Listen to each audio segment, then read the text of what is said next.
Yeah, if they can keep all 5 players alive, which should be, as you said, a pretty good shot. There is one point of danger if some craziness. Oh, good shot from Acor. He's feeling fast today. I guess he's had enough of not really having an impact on these games. Listen, the one point of danger, the real point of danger, would be if somehow some craziness ensued and at least the op was taken out of the hands of Acor. Yeah. Well, honestly, if Acor's going to have to be on point because Alu has been an absolute god in the last couple of games. Even when Ence have been throwing away rounds, and he was the one consistent player that was just doing very well. So yeah, I think Acor's going to have to step it up. Well, especially on train, Alu is he's just fun to watch. I feel like he's like really good at this map as an opper. Ooh, that is a sick nade. They back away from it, but it doesn't matter. That just splits them up so that Shush can chew him apart with the M4. Bubsky with the final kill. I feel like Alu more than most players has like this lack of fear. He's like really funny to watch. He will just not care about the potential danger somewhere else, and he's very good at just kind of isolating that fear in his brain and just moving forward as an opper. So I think he's oddly suited, at least in his mentality, to this map. Yeah, I think that's why the wooden chair fits so well. It's like if someone asked him at one point, like, "Listen, Alu, we've got like gaming chair sponsorship. We can just get you one for free," and he's like, "I don't care. So like, just get me something to sit on." Unlike, remember that classic moment of DreamHack when Mikelele had to like get his chair just right, and it was all like complete chaos and he ended up sitting on his knees. Yeah, and it was that like was great. I feel like Alu's the opposite of that. Like whatever you get him, like any kind of a chair or stool or anything, like a little fort of pillows, he'll probably make it work and just keep playing. Yeah, the chair is like a medieval torture device, just keeping him ready to go. Another hit towards the B bomb site. A lot of utility going unused, but a stunning initial headshot. Shush is stuck. He's going to get spammed down. Plant coming in. MLions outside in the yard had an aggressive defense towards ladder room and towards the choke point, so they're a bit late on the rotation over. It's a 3 versus 4, and they're at least going to investigate and see what they can find, but they've got to be careful about these weapons. They don't want to risk everything at a low percentage retake. No, even with the money behind him, it's just not worth it. Alu snuck inside of the smoke, and they're actually walking behind him, except for Acor. But if Alu turns around and walks back where he came from out of the smoke, he's going to win the round in a second. Bubsky takes down Yampy, but yeah, there's the turnaround from Alu. An easy kill, and now they're really confused. 2 seconds on the defuse. Oh, and a little bit of a save, but not quite enough. They're still going to lose Roy, who was trying to get that defuse. Now it's Acor and Alu tapping for the headshot. Oh dear, no. There it finally is. That was about to be an absolute disaster. It's an expensive round for Ence in spite of winning it, but I think they'll take it. It's the T-side after all. I think that's actually really rough for Ence. I don't know how that actually got there that close. It felt like that should have been a way more convincing victory for Ence, but MLions with an impressive retake, and that had me worried. I thought Alu wasn't going to be able to connect that. The little shift of position mid-diffuse scared me. So, Ence going to come into this 3 AKs, Galil, MAC-10 on Sunny. Again, they're just missing nades. And again, we'll see if they can abuse this B bomb site because it seems like that's where they want to go when they're low on utility. Opening pick for Asilian, was surprisingly proficient with the AWP and MLions double up setup on this map. Yeah, that was something we were sort of really caught off guard by. I think the first time I saw him pick it up, I thought, oh, that's probably just because, he's the only one alive to have it. And then he proved that was definitely not the case. So, yeah, job well done on him. Shush here, maybe about to get flashed. He's going to turn for the second one. Jumps down on the low ground. He's got some backup here, but it has to be quicker, and it's not going to be there in time. Aerial will take him down. Another great entry into the bomb site. Roy falls next, and this time I actually think they probably need to really think about it. They don't have the cash that they had last time to buy. Acor gets a kill, and that's almost certainly going to lure them into it. Yeah, they want to go for it. Here's a nice shot from Bubsky, and Acor with the follow-up, and I'm wrong entirely. They needed to go for it. I was scared for the bank that they had, but they proved that was not a real concern. No, I mean, it helps when all events is just peeking into those ops far, far back. You have to know Acor is going to have one. And it felt like Ence was taking fights and taking Pete's one by one that they didn't necessarily need to quite yet. The real danger was the M4 player pushing up along the high train, along the wall. If they can dispatch of him, there's no way those ops are able to manage being aggressive. But everyone wanted to peek away from that player pushing up, and that was perfect for the AWPs.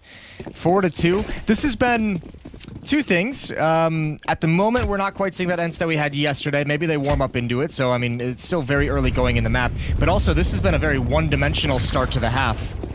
Ence has mostly just went back, rinse and repeat towards that B bomb site, what, 3 or 4 times in these first 6 rounds? I think they only really challenged outside on the second and, or excuse me, on the third and fourth after when they were saving with deagles and pistols. Yeah, it is a little bit of a different feel, but I do agree it's probably too soon to tell here. Or Jason, maybe you just bought high and are about to sell low, which is, you know, the stock market, Jason. It was supposed to be the opposite. Yeah, it's not the best. We've made a mistake. I'd like a do-over, please. Well, we'll see. I wonder if the stock market's cool with that. Don't think it works that way. You might be about to get that dreaded margin call, Jason. But we do have 3 maps, so it's you know, still a little bit further out. Shush. Trying to see if he could do something back here. He's going to snipe away at Sergey, but they're down on the low ground. But just to point out, this is another round 3 in a row where they just run into the B bomb site and get the bomb down. They're going to lose every single one afterwards, but this has got to stop for MLions. There's got to be a way for MLions to try and have more of an impact before the bomb goes down. It's great that their retakes are cool and all, but still. Yeah, I agree. However, with the retakes being so good, especially on a round like that against the deagles, definitely I think the retake was the smart idea. Certainly when the rifles come back up starting here on now, I think they've got to be very cautious about how they play that B bomb site. But what you don't want to do is play close against the deagles, have some unfortunate headshots, and then have the 1 saved rifle, 2 rifles, or 1 rifle picked up by Ence as well, and all of a sudden you have a pretty tough retake ahead of you. So I like the passive play in that previous round. 2-5, Ence 3 rounds behind, and money's pretty solid for MLions. They at least have the buffer of a 1-round buy should they encounter a loss. And this time, Ence gonna readjust. Other side of the map, 3 players headed towards Ivy. Yeah, set up down there with Alu on that AWP. 4-man set up out in the A yard for the minute on the MLions side, which should give them some space to work with. Now, yeah, Cillian is going to be there. A-core is not that far away with the other AWP, but yeah, that's an easy kill on Yampi. Kind of wondering why it wasn't Alu with the AWP taking that corner to look into the yard, but guess we'll never know. Maybe it's some rookie hazing. Cillian blinded. Here comes the boost. Cillian's looking for it, though. Oh, good find. That's unfortunate. We had Cillian's POV, and he couldn't see a damn thing. So he'll be frustrated. A-Core's almost forced forward. He wanted to go for it, but Bubsky's got the op now. And Ence have not called the go trigger just yet. Good flank from Sergey down ladder. Attention taken away by Sunny in mid. And now the Ence hit is starting to get very dangerous. Bomb is making its way in, but Shush is close by. He's dropped as well.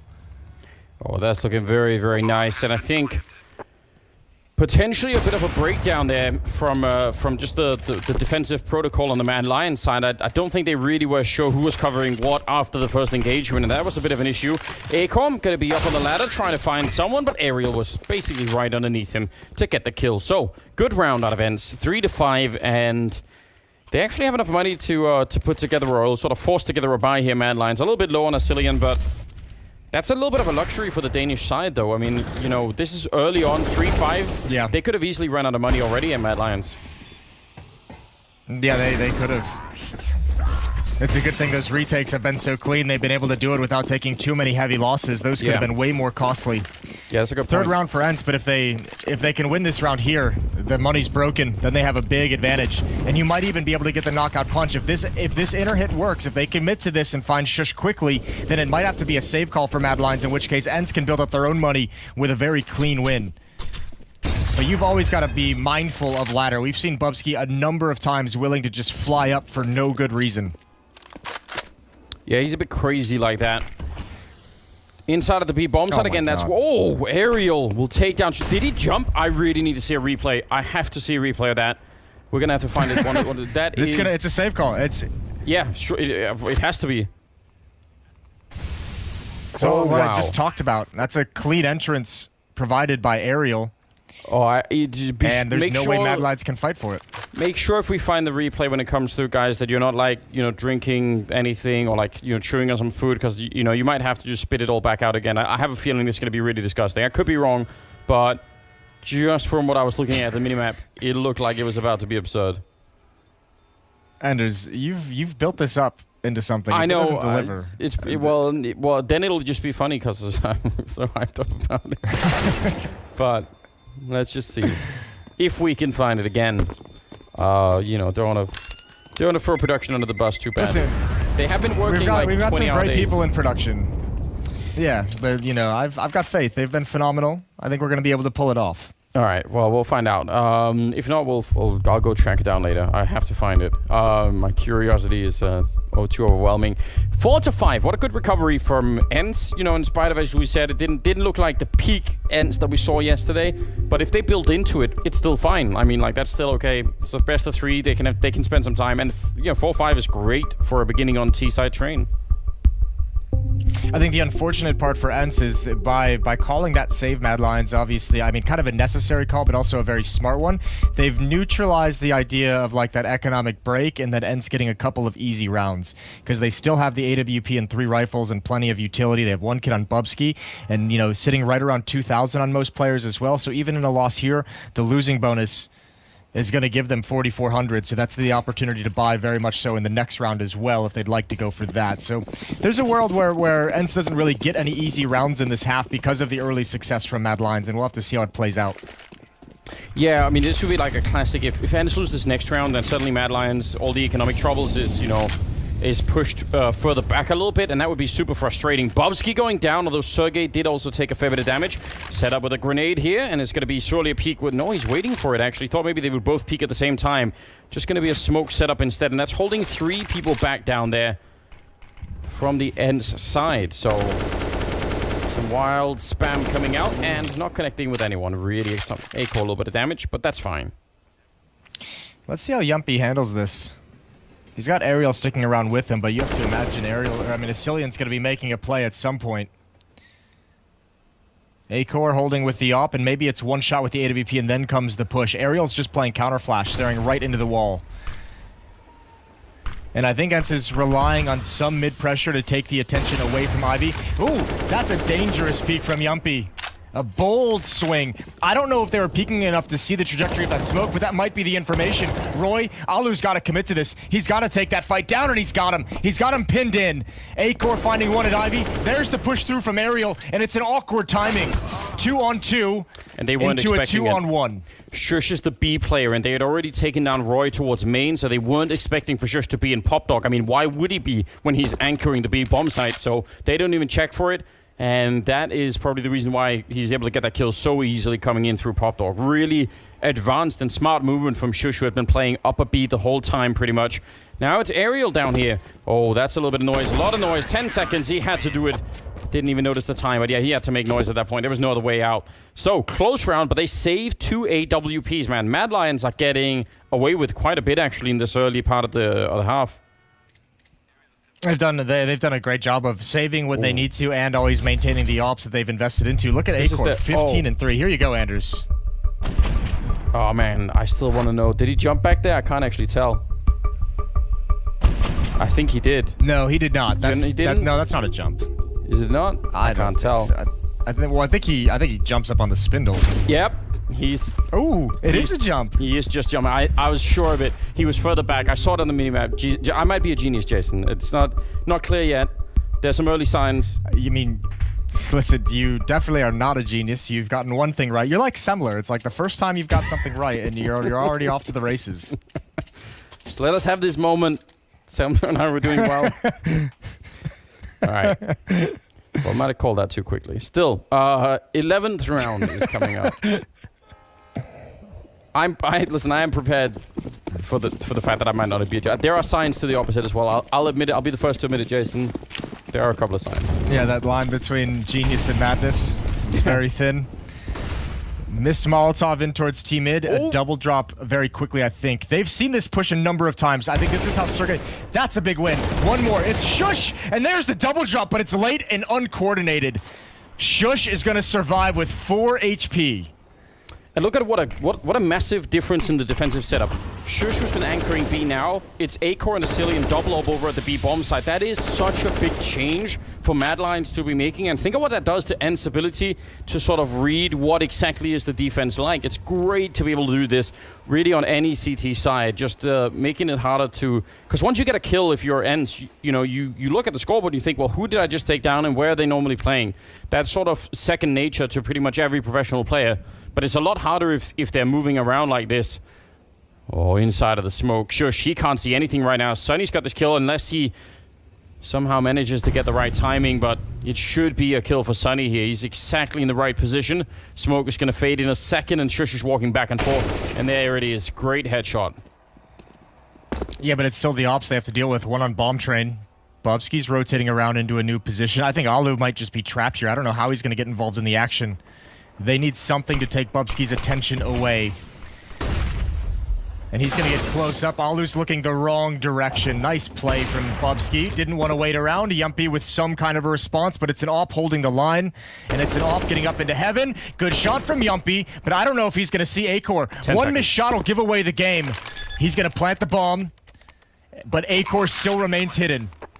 He's got the right idea, Yumpy. This is actually really well played. He's ducking under. He's pretty much all in on the idea that he's upper. This is such a good read. And now, is he going to be able to sneak underneath? It's going to be very hard to get down from that high ground when Yumpy's down here. I don't even know how you do that, really. You're going to have to cross his position at some point or other. And Acor wondering why he hasn't seen him yet. Wow, that is actually really well played. Let's see if he could follow it through here. That had to have been a teammate's call. Yeah. That he saw him up in heaven. I don't think I never saw Yumpy actually acknowledge the fact that Acor was there, but I mean, certainly the way he plays that, he was convinced. That's wild. That could work. Yeah, that could be true as well. Incredibly well done. That was a 2-on-1 for Yumpy. And again, he had, by the time he went for the first fight over at Ivy there, he had 18 seconds left. So he actually was under a lot of pressure, but didn't let it show at all. Yeah, this is, look at that, 15 seconds he gets that kill.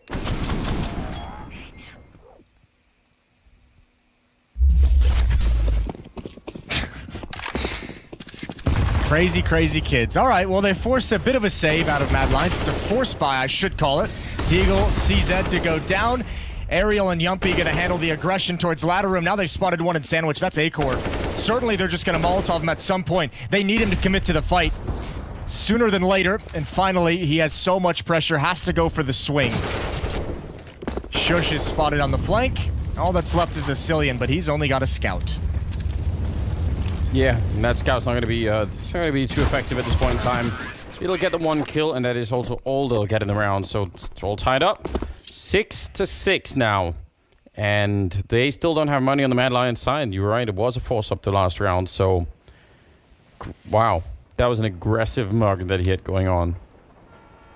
What a great half from Ence this is turning out to be, especially when you consider they won the pistol, lost the second round. That could have immediately been you know, touch and go, but they've really taken control. 4 of the last 5 in the favor of Ence.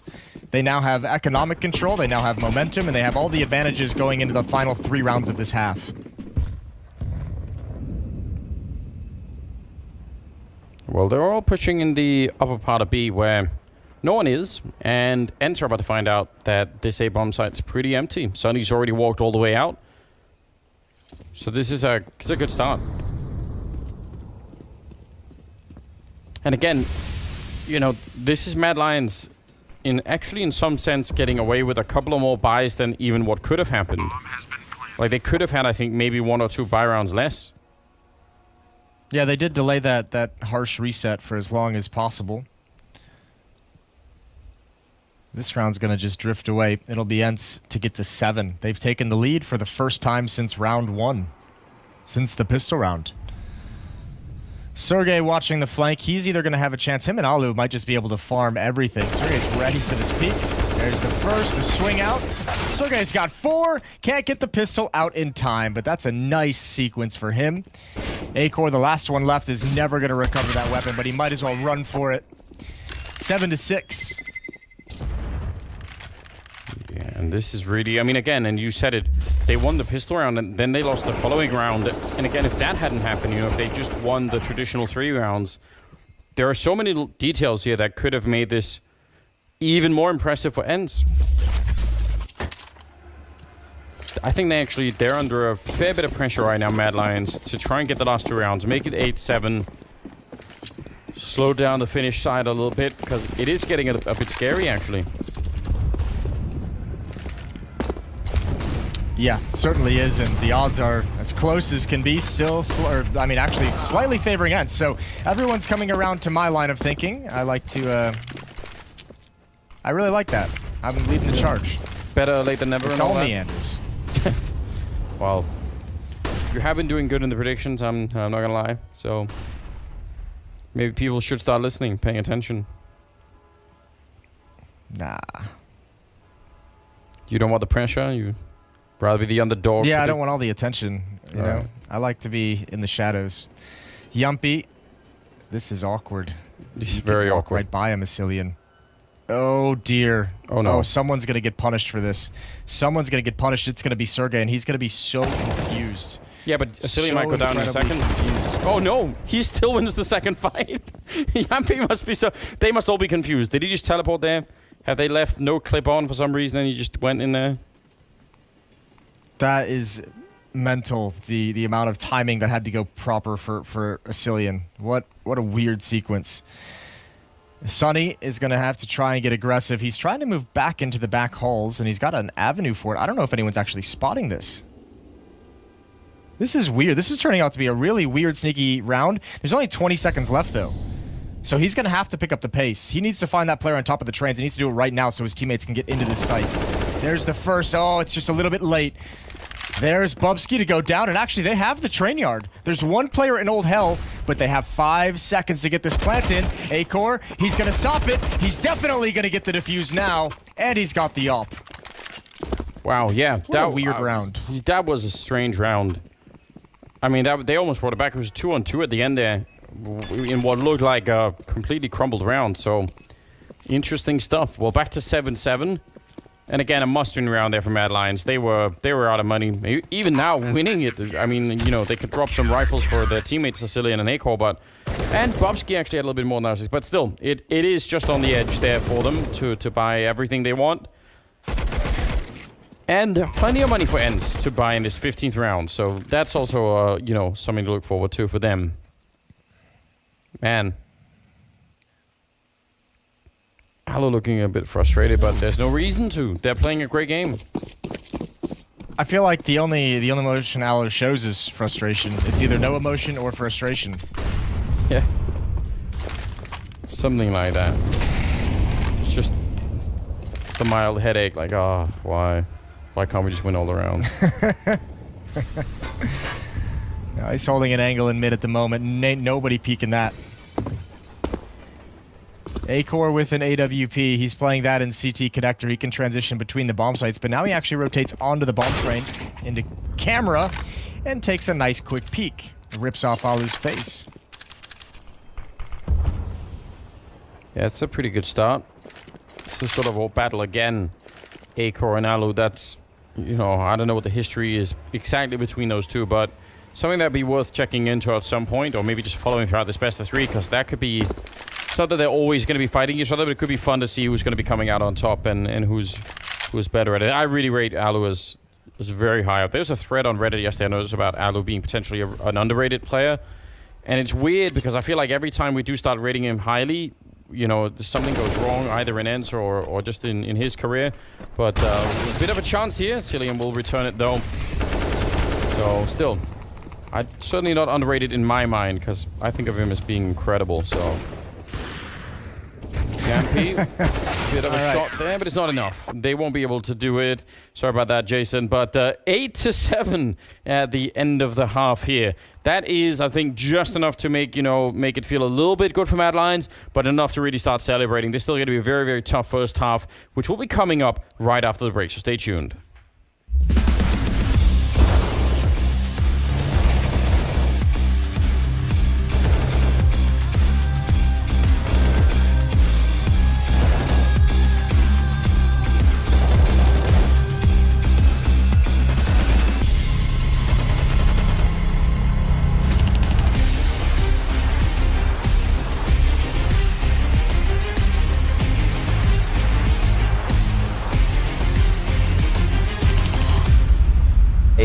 have completely bought into the idea that, you know, fundamental Counter-Strike is the basis for being a good team. Gratisfaction plucks him from the sky. They've got a lot to prove in this matchup. It's 100 Thieves!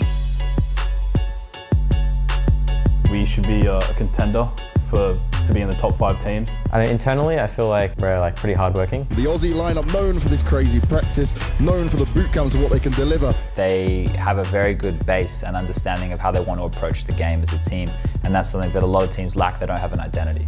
Aaron, for example, he's always getting hyped up and cheering all of us on.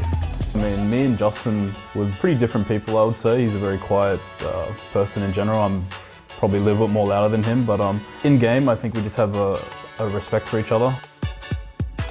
They have a star individual in JKS. He made it within the top 20 players last year, and I know that's actually going to drive him further. It's actually going to inspire him to play even better Counter-Strike. So if he can play better than he did last year, I think everyone needs to watch out.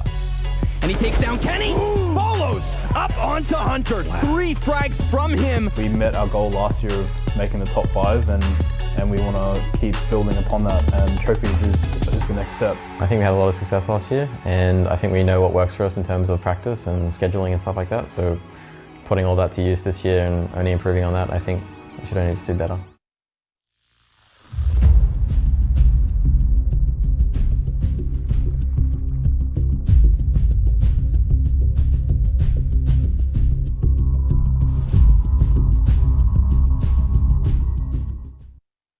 I think the standout characteristic of Evil Geniuses is probably just being super hard hitting in the game.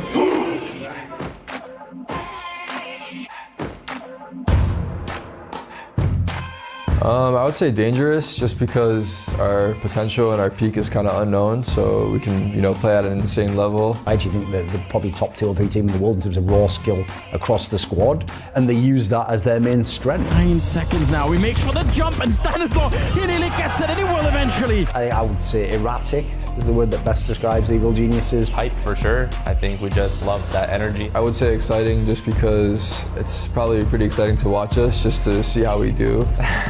Who knows, if somebody wins a big round, then it might jump over the glass. He's now trying burst fire mixed in. He gets a headshot at the end. I think the most obvious player to look out for in EG is Breeze. He's just on another level right now, and he's constantly hitting shots, and he's always the danger man. He's always going ham, and he's always having sick games. But if he does well, that's almost always the barometer that the good EG is going to turn up and could maybe win the tournament.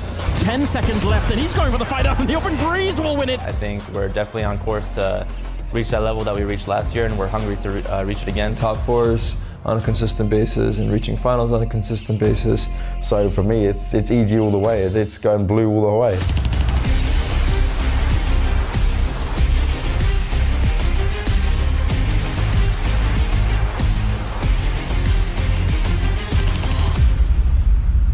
Second half of the first map here on Train. It's MLions and Ence for Blast Premier, the spring showdown. And right now, I would say, in spite of maybe a less powerful start for Ence, I still think they positioned themselves very well to get into a good second half here. If they can win the pistol, I think it's gonna be tough for MLions to do a lot here on the second half. Well, the nice thing for MLions, and I mean, I guess this is something that might go underrated. Acor, who's had a quiet event so far, has 20 kills, 7 deaths. He's keeping MLions in this.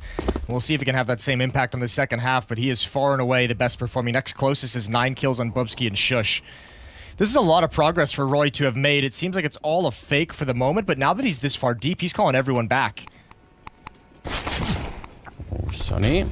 Falling back a bit. Alu with one good headshot to maybe slow them down. Shush has got the only kill so far, and maybe the only kill will get. Great triple from Yampy. All of them headshots with the USP. And now Acor, as you said, he's been having a pretty good game so far, but they're not even going to give him a chance. They're running him down. He's trying. Oh, he's doing it! Are you kidding me? Quad kill for Acor, taking down MLions. That is so outrageous. I thought for sure that was over. Ence was playing that so well. All 3 players attacking aggressively together and swarming him. That's unreal. Somehow, they all took weird enough routes that it gave Acor 3 one-on-one fights. It's still an incredible clutch. I was actually about to say, man, they're just gonna rush him so that he can't fight them one at a time. And I thought, there's no way. Look at this Chilean. I actually cannot even believe it. The unfortunate thing, well, not unfortunate, but that sequence actually overshadows how incredible of shooting Yumpy did. That triple kill that he had from over in front of Ivy was unbelievable on the cross. And Acor just steals all of his thunder just like that. I mean, yeah. That could well be the difference. What a way to get the team fired up. We got a classic buy in the second round here. And, I mean, it worked for MLions. Why wouldn't it work for Ence, especially if they can just do some early damage? And that MP5 on Shush can pick up again. He does that all the time now. They need to get some players inside to the center bomb site to help Sergey. He's only got the deagle. There's the double drop. That's a late peek in for the two defenders.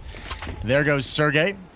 So it'll be a 3-round lead. It's going to be 10-7 for MLions, and they're going to rip everything out of the hands of this defense. Alu has no idea once creeping up through the bomb train. That's a Cillian right through the smoke, no fear. And he's already going to call out their location. So I think I would be surprised if MLions didn't hunt down these scouts. That is tempting, isn't it? Especially when you've got a lot of people left that have health for it. You've got smokes and flashbangs. You can probably guess where they're hiding. It is sort of the #1 spot. Well, didn't have a scout there, Roy. No scope on the gun, but pretty effective in finding the kill. And 1 health left on Liampi. He's going to do one more tack. Oh, it's a good no scope. Oh, and even trying to find him with the knife for Cillian.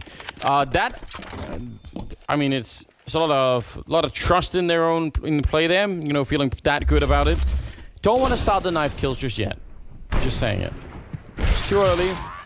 Not yet. I'm still stunned from that pistol round. That's an unreal turn of events. Ence should be looking at a 9-8 lead at the moment. Instead, they're just stuck on 7. 1 flashbang for Sunny.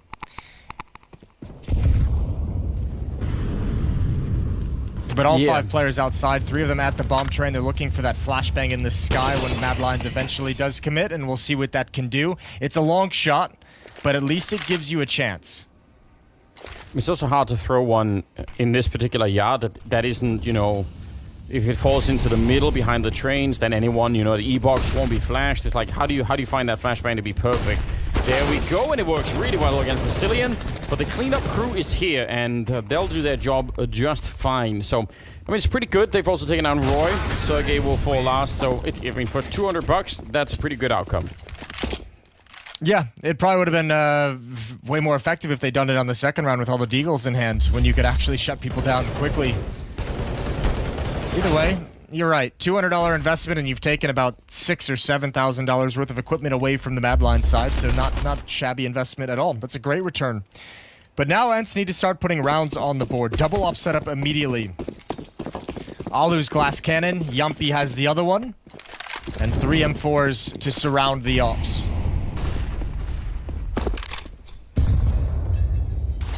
Yeah, and I mean, this is one of the things that's going to be hard to break through, I think, from MLions' point of view. Maybe they will go and hit the B-bomb site the same way that Ence did a bunch in the first half when they were super successful with. If they go right now, Sergey's alone in there, and that could get really awkward. He's got 1 Molotov to buy some time. And they have the smoke up there to try and prevent the orbs from C-Connector to do much of anything. So, you know, they're going to run right through, and that does expose them. Alu getting the 1 kill, and they're going to fall off the high ground really quickly to avoid losing anyone else. They're going to need to save. I don't even like that they're even this close. You cannot lose those double ups. Certainly now. What? This has to be the call to back off. But they're not. They're sticking around. This is way too much. How? Way too much. And they're going to try and back away now, but they might get caught. Yeah, 1 more goes down. What a blunder from Ence. I would like to request a replay of Acor's kill against Alu in this round. It was through the smoke, but I swear Alu was really far back. I can't even really figure out how he could have got the angle. Maybe I'm wrong entirely, but that could be fun to see. 12-7. And yeah, you called it right off the bat before any more kills were had there. There was maybe time to back on out, and it cost them everything. So that's a bit difficult. It's interesting seeing Ence kind of fall prey to their own strategy. Remember in the first half how heavily they pressured that B bomb site in the first 5 or 6 rounds, and especially in that round where you buy but you don't have all the nades. Like, Sergey's gonna need some help. It just came in way too late, and obviously once the hit starts going forward, MLions does a great job of putting smokes deep into the connectors, deep into the choke points to make sure any rotation that comes in from Ence, it's not just that, you know, the timing is off, but even rotating over, they have no vision once they get there. See what they do. Yep, double drop, but slight variation as one guy will jump out. Ooh, nice grenade. And Alu will even clean up Bubsky. Finally a bit of a return, but it's a 2-on-2. And Sergey is in Pop Dog right now with an AK-47 to take down Roy. What a great round here from Ence. This could be a bit of a recovery for them if they could win this. But it's Acor. But it's Acor, and he's had a phenomenal game so far. He's already had the pistol round 1 versus 3 clutch that made absolutely no sense. However, Sergey should be able to handle this. No bomb on Acor, 45 seconds left. That's some nice music to break the tension. Yeah, it didn't set up the atmosphere we're looking for at all. It's like some river dance going on in the train showers. Ooh, making more noise coming down. Didn't see the guy on top of the train. Maybe could have, but he was focused on something else. Oh, and yeah, he's in a lot of trouble. Yampy will take him down. Good round from Ence, 8-12. Starting to have a little bit of luck go their way, which I think is fortunate. MLions. I think they really needed that round. I think they really had to have that. Not just because it was the first round they've won in the second half, but also by you know, losing the pistol in that fashion. I think you needed to win a save round at some point so that you didn't let MLions get so far ahead. There's still a great opportunity for Ence to come back into this on the CT side. 4 rounds back at 8-12, and a double up set up again for the Finnish defense.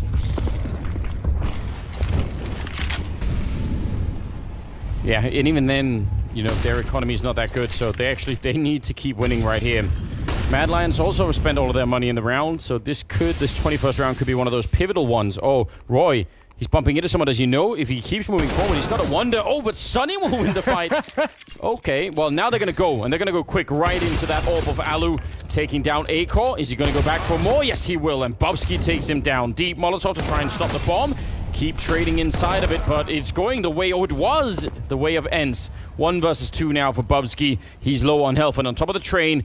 One is right underneath him. That's one good kill, but he had no way to look for Sergey. An expensive round, but MLions don't get the bomb plant. Yeah, they'll be happy with the victory, but it's expensive because they're just, you know, throwing bodies out connector one by one and hoping that eventually MLions is going to think there's no more bodies to throw at him. This is just them trading the whole way down the sidewalks. Asilian does a decent enough job, actually does a great job. And that's a winnable 1-on-2, just unfortunately never saw Sergey. Ence should get a bit of a reprieve, they can take a deep breath here up against the Glocks. But they have to keep players alive. This is a round where they have to build a buffer for themselves moving forward. Yeah, they desperately need that. Haven't had any economic freedom in this second half here. Roy gets the 1 kill, and Asilian has another Glock, so that'll be a nice sigh of relief, I think, right here for the Ence side. They're going to be happy about this.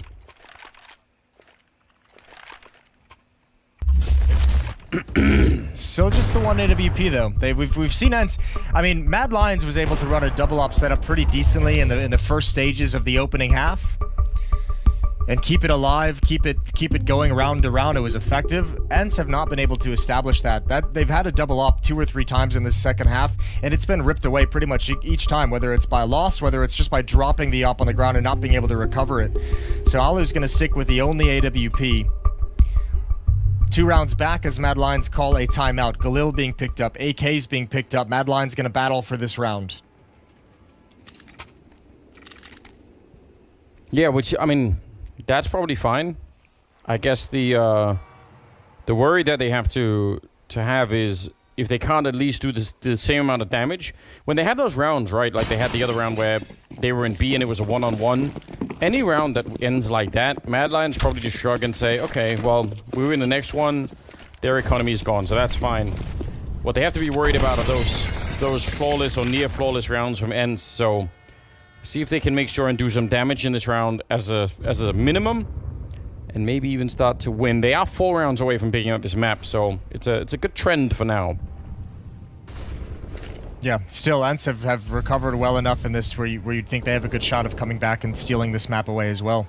Their map pick. Aerial playing anti-flash. He's pushed up in towards T-mid. He's got a teammate, Sunny, there to take attention away, or at least be some kind of a distraction. It's not much, but it might buy Aerial a half second. Really, it's all about his timing on the turn after the pop flash. If there is a pop flash. Yeah, a lot of things that could work out well and also go horribly wrong in this. Sunny looking away.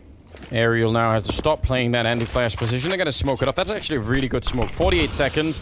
Are they going to come through? It feels like they might. Aerial here going to get the first kill. Goes for the second as well. And that's a huge problem. They're inside of B, and Acor's got the bomb over at main. Sergey will pick up one, and that's the round. Man, 2 individuals for Ence to bring down all of MLions. Yeah, that's an interesting round for MLions, especially out of a timeout. 2 players trying to come through a smoke in T-mid, taking the risk. 2 players also trying to be quiet and sneaky and walk into the inner bomb site. Good spray control from Sergey on that second kill as well. And all 5 players survived so far. How aggressive does Acor want to be? He's got the bomb. I guess he's going to make a run for the plant, and he's going to get spotted. Nice headshot, but he does go down. Takes 1 weapon away, forces 1 single rebuy, and Ence 1 round back.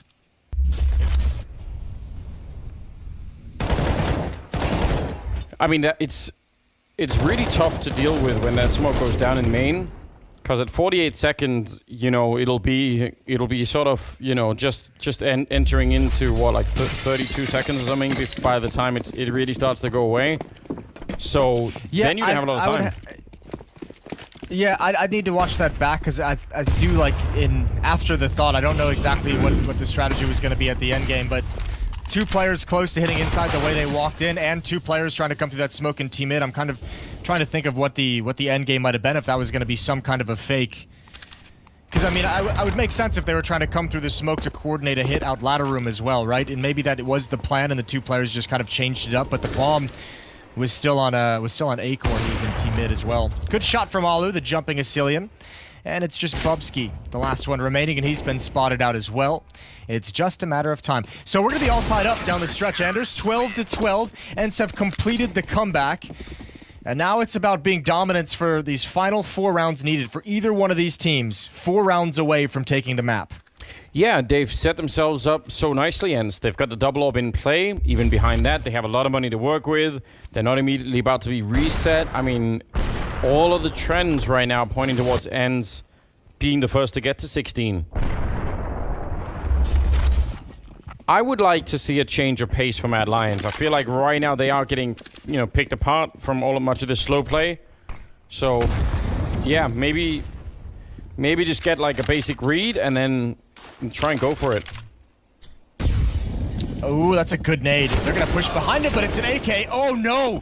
Oh, dear. Wait, there's still 1 player up above. Sunny can be the hero. There's no way they expect a 3rd player at this inner bomb site, so Sunny can actually pass on all the information. No one's in the site. Stay outside. Aerial must win this as well. This is a really tense round for Ence. Yes, it is. Shush. Guarding on the one side, Sunny waiting for that bomb plant, and he's got to be a little bit nervous that nothing's been heard. Yampi's over at main at the same time, so you're right, Aerial has to win his fight, and Sunny probably has to get a couple of kills. There's the first fight being won. Sunny sneaking in. Oh no, he transferred too early. He wanted them both, and that might have cost him the round. Just a little bit of greed. A call to take down Aerial, and now Yampi 1 versus 3. And they say WP, I mean, even with the money they have, it's expensive throwing it away. Oh my god, Sunny is going to be so pissed. I don't even think that was greed. I think he was so convinced the first burst was going to be a headshot kill that he was just ready to get that second. He played that round so perfectly as you possibly could in that position, and he doesn't get anything for it. Yumpy has no idea. Roy has just out-positioned and outmaneuvered him, and that's going to be a freebie. All picked up, likely to be passed over to Acor. 13-12. What a catastrophe. Yeah, well and truly. And again, it started off so nicely, but they just catch them. I can't believe they actually got both those kills. And that's where it goes horribly wrong. I think that the timing for Sergey is really unfortunate. I don't think they expected that peak to come in. The nade damage, if he had stayed his ground, he would have had a huge advantage, at least in the first fight, to go 1-for-1. But he just decides to back up. He held it for as long as he could before he finally dedicated to evacuating the position. Double up set up for the Ence defense again. 1-for-1 trade out towards Ivy, but Alu brings Ence on top. And Aerial, he's been doing a good job on the CT side of finding some double kills, and they're going to be funneled towards Sergey. Yeah, they wanted to go quickly, but that smoke, I mean, it should make them slow down. There's a second flashbang there, and there's some backup. Sunny coming in from C-Connector. That's some good fundamentals coming in from Ence. They knew once both the orbs had been spotted down Ivy, well, maybe they go quick and Sergey just smokes it off. And fading out the shot, but so many players in there. Ence has been great at holding these rounds as long as there's not some kind of early train wreck going on. The only round, I mean, it's what? It's been a 6-1 run for Ence to bring them back into this 13-13 position. And the only one they lost previously is when MLions start the round killing 2 players. So Ence, all you have to do is sit back. MLions have not proven that they know how to break your defense unless you're doing something creative, unless Ence is doing something aggressive. MLions haven't been able to crack in. They haven't even gotten a bomb plant in this second half. Yeah. I think that has to be the takeaway. And that kind of a defense is the great equalizer of the CT and T economy. We know the T side is much easier, and especially when the losing bonus is built up and you're getting plants, every single round can be a buy round for MLions. If you start denying those plants, it gets much harder for the T side to, I mean, they can still do it, but it's a much bigger risk. You're way more invested. I think did they just take 2 timeouts in a row? Possibly, yeah. They really want to talk it over. 27th round. And yeah, at 13-13, but with the money on Ence's side. And man, they have such a good shot at doing this. It's also hard to deal with because that Ivy position is hard to do much with when Alu, and maybe both Alu and Yampi are going to be down there. I'm sorry, I'm just reading the chat. Yeah, there was some confusion, I noticed as well. Oh man. Betway odds, even more favoring Ence at the moment. Again, this is for the whole series, not just for the map. But it's looking reasonable right now. They're certainly impressive. Ooh, that's actually an angle that previously Acor has been covering every single round with the AWP, but they don't have one. So Roy tries to run all the way down the side and gets picked off. This is a crazy investment. MLions need to get something out of this round. They force bought into it. 2 Galils, pistols, Bobsky with 1 kill, but there's so many other bodies nearby. 2 on 3. Aerial's kept Ence 1 man up, and he's even shoulder peeked and spotted Acor's position. He will go down, but Sergey and Alu have all the information to win this 2-on-1. And Acor certainly does not have another miracle in his back pocket. No. Man, it was close to him catching Alu on that first turn around the train there, but didn't work out that way. I love the change of pace. I think it's a good idea for MLions to try and go that aggressively, but yeah, they lost 2 players at the beginning, had to fight their way back 3 on 5, and that was tricky. They can't buy. They can do it. Oh my god, they're gonna go for it. I was gonna say they can half buy MLions, but a full investment would be crazy. So a hero Galil. How often, truly, Anders, this is peak Galil? Yeah, that is peak Galil. I don't think anyone's ever done that. And I think that, to be honest, I think there's a reason why people haven't done this. Because the gun just isn't made for it. Yeah. It's not made for it. It's down, in fact. It's not even recoverable. When you say the... Awkward. When you say the words hero Galil, that's what comes to mind. Just walk in and die. Aerial is in a really tough spot. Look at Roy's doing everything. Roy's opening this up. He's finally gone down, but he might be the only bright spot in this round. Acor's gonna have to try and book it towards B. It's his only option. 20 health, no armor. And they've already got Sergey here with an AWP, but Acor and Roy are doing a good job of providing something in this round for MLions. This will be the first plants that MLions have got in this second half. Yeah, which is definitely part of the problem here. They do have a Molotov, and they don't even need it. Nice shot from Yampi. To me, it looked like Acor pushed Asilian down the ladder. It looked like Asilian wanted to get up, and Acor was like, no, we're going. But regardless, it'll be another round, 15-13.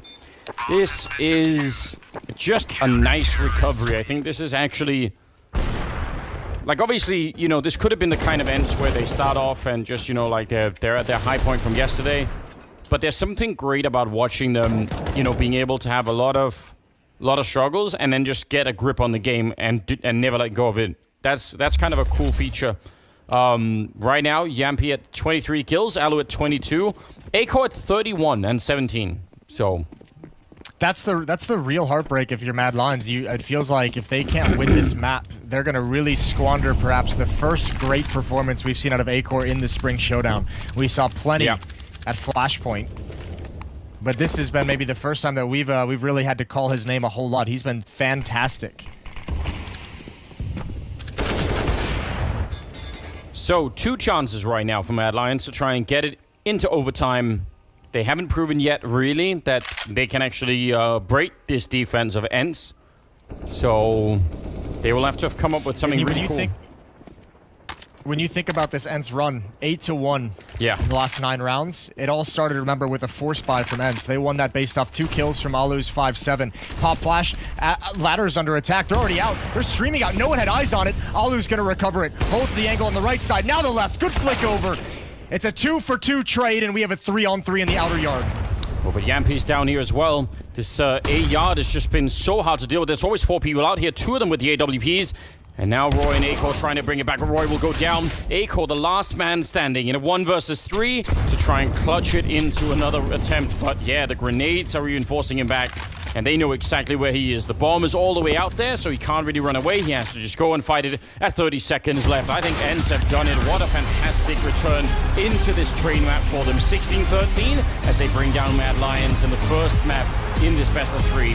That was very, very well done. And yeah, just great resilience being shown here by the Finnish side. We'll see how it goes in the second map that's coming up after the break, so stay tuned.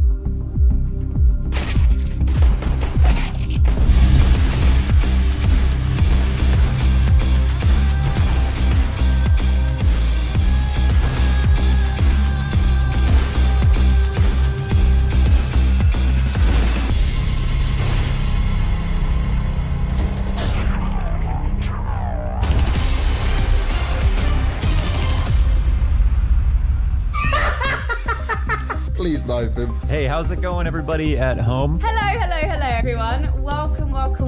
For those of you guys who are tuning in, I want to give you a gist as to what this is. It's an interview about games inside a game. I've got 2 more victims this week, and I can't wait to introduce them to you. Yeah, he called me a noob. He called me a noob in 2016. Maybe it was just a joke. And then after that, I liked him again. Jonas Gunderson is joining me today on the Hot Seat, the show where I'm going to ask very tough questions about NIP. I'm a bit frightened by your intro there, but it's all right.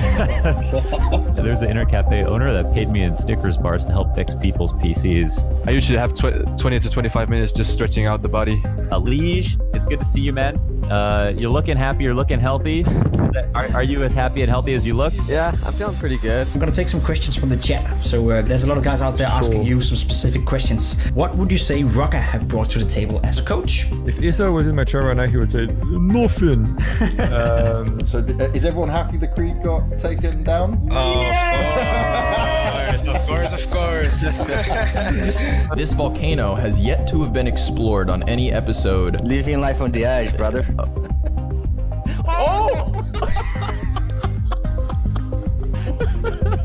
Does Issa go to the gym with you guys? I'm gonna leave Isa out to dry here. Like, he's terrible at joining me and Alexia and Manto at the gym. He's been lazy as fuck. Sorry. And then he walks past me and the entire back of his shirt is unironed.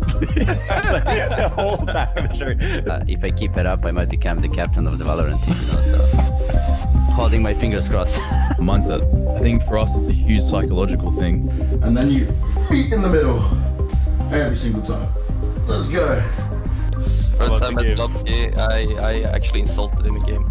I'm sorry, Nico. Did you call him a noob? I actually did. Okay, so actually, I go first. Okay, you can do it. I'm right behind you, man. I'm right behind you. Oh dear.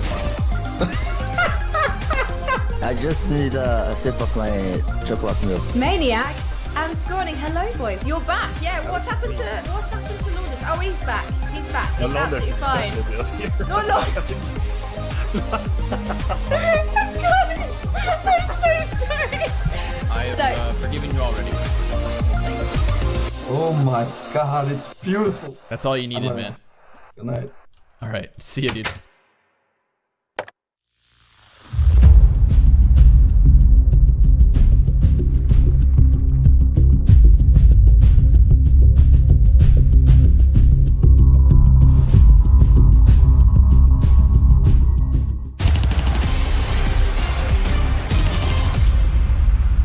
Now, Twister, you managed to take your map pick on Train, and it looked pretty damn good from you guys. I just wondered if it was starting to get a bit worrying there once they moved up to the T side and they got those 4 rounds chained together at the beginning.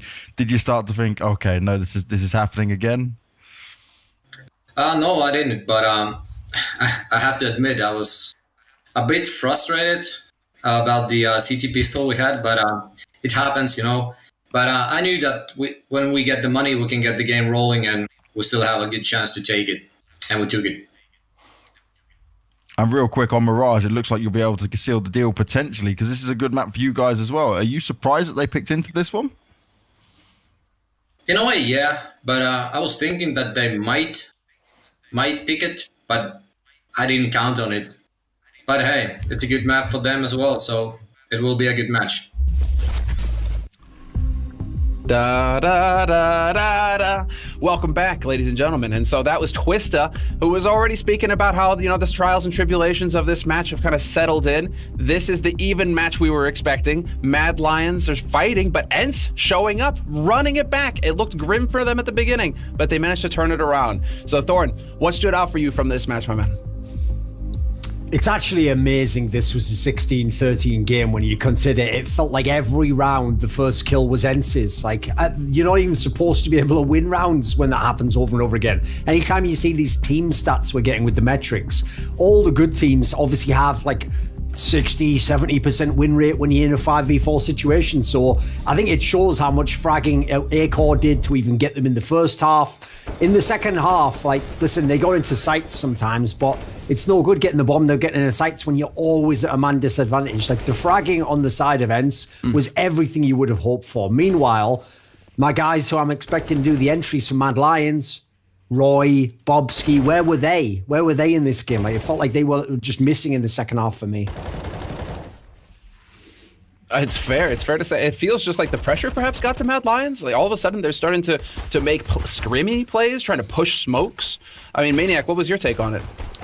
Well, first of all, I think that the score is deceptively close, right? If you think about how both of these halves began, MLions were in the lead 5-1 as CT and 4-0 on the T side.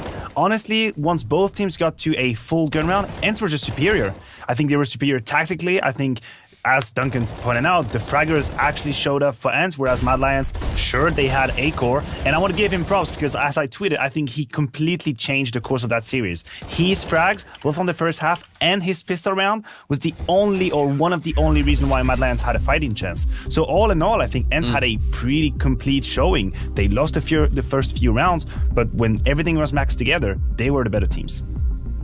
Acor stands out with 31 frags. So, I mean, definitely showed up making the difference, but it's much more spread, much more even across the board for Ence. So, equally carrying. We have a clip here from Acor as well in terms of the clutch. Yeah, I mean, just talk about and the Thorn, skills. I mean, do you want? Just look at the skill there is on both ends. You have Yempi here coming in with 3 quick headshots. You think that's it? You know, the round is over. Ence will have it. Acor just playing around the side. He's just waiting for an opportunity. This should be over. This should be done. And he hits every single headshot. This is just mind-blowing. This bends the rules of Counter-Strike. Can I just point something out, by the way? He's a terrorist and they're CTs. Why are they rushing him? There's a minute left on the clock. Like, what is this? Like, listen, it doesn't matter. They won the game anyway. But I agree with Maniac. Like, that could actually have been the difference maker in this whole series. That could, with a couple more rounds, have basically given MLions the victory. If you just play that normally, there's almost no chance a Glock on its own wins that round. It doesn't have the bomb down. Like, that's an example of people just losing their mind in the moment. Well, Thorn, I mean, the thing is, we focus so much on the headshots and on the gunplay. We often forget that there's a wealth of utility for teams to use, and Maniac has a clip to highlight just that. Yeah, absolutely, and also highlight the good decisions made by Ence, because it is true sometimes they lost their mind, but in a few of these rounds they had the right idea. Look at this, 50 seconds left, and that smoke over here is going to destroy the entire plan for MLions. They wanted to do an inside fake into middle, but Ariel just placed behind the smoke the easiest frags of his life. That's an entire gun round for MLions. Look, they had weapons, they had everything, and it just falls apart, and then you have Sergey with the right positioning, grabs 2 quick kills, and that is it. One smoke decided an entire fate of a gun round on Train. That's gigantic, and it's just about when you use it as well. It's not just to smoke, it's to use it at 40 seconds, when it's time to accelerate, when it's time to kick it with a step 2, and that was beautiful by Ence. That's nightmare fuel when they have smokes left at 40 seconds. That's not what you want on the T side. But going into Mirage, gentlemen, we have very quick thoughts here before we get into the action. What are we thinking about MLions on Mirage? Oh, we actually... and I'll open this up to Thorn. I'll open this up to Thorn to start. I think this is a pretty good map for the MLions. Like, since they've picked in a comfort, they now must perform on it. They can't think that the opponent's going to be weak. I actually think that from the fragging I've seen in the way that Ence is playing, I think Ence will have a fairly competent T side of their own. But I like the T side of MLions on this map. I think it's particularly good. I actually really like some of the ways they take the B bomb site. I think they have some really nice executes there. So I'm looking forward to seeing a nice grind out game and get us to a third map. Oh yeah. What are we making of this, Maniac? I think MLions still have a fighting chance, a true one, because one of the factors for Ence winning that train was Yumpy also coming up very, very activated. He and Alu combined for 48 kills with the double AWP setup. I don't know if this is going to work as well on Mirage. I know Alu can just rock his world on Mirage with the AWP. He's done it time and time again. But Yumpy, not exactly sure where he plays and if he's going to have that kind of impact. So it's still out there. The third map is definitely on the cards.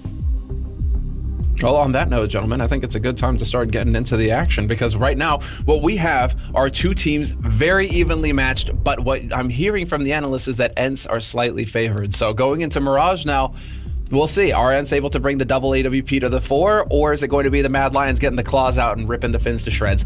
We're going to find out after the break.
I want to talk a little bit to the esports world, but especially to you CSGO pros, about the Mamba mentality.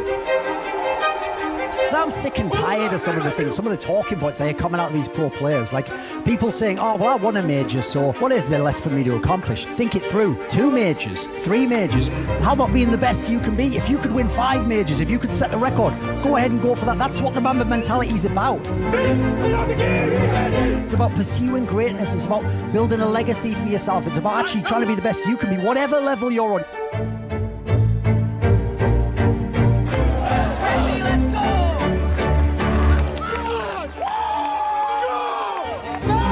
How about you actually try and develop your game, master your craft, leave a legacy? One day that money will be spent and all that will remain is your legacy, what you actually did and how you lived your life.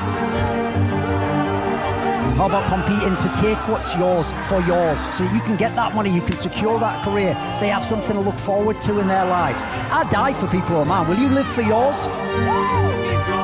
That's what I want to say. Mamba mentality, carpe diem.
here we are. Map number 2 is going to be coming up. It's Mirage, and that first map was explosive, Jason. I love that. That was some great Counter-Strike being played.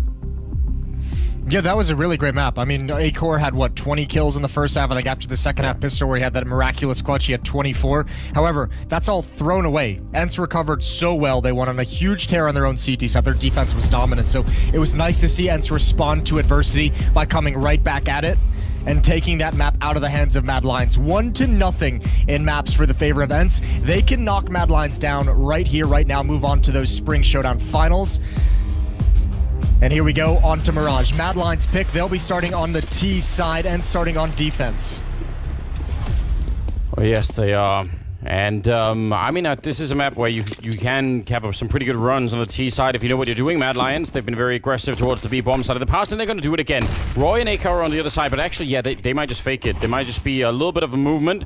Alu is dropped low in middle, and then they're gonna slow it down. They still have their grenades used, so I think that might have just been trying to maybe force a bit of a rotation, either up in the hallways or in middle, like Alu was trying to do, and obviously bait out some grenades.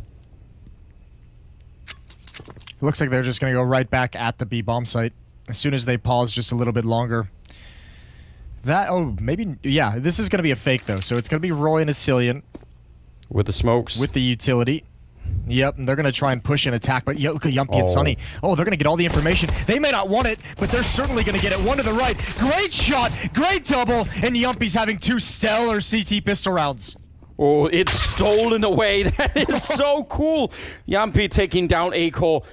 The smokes are down in A, but it doesn't even matter. What a great way to take all the initiative away. Yumpy with a quad kill. He's running for it. He wants that ace. He's looking for it, and there it is. What a monster.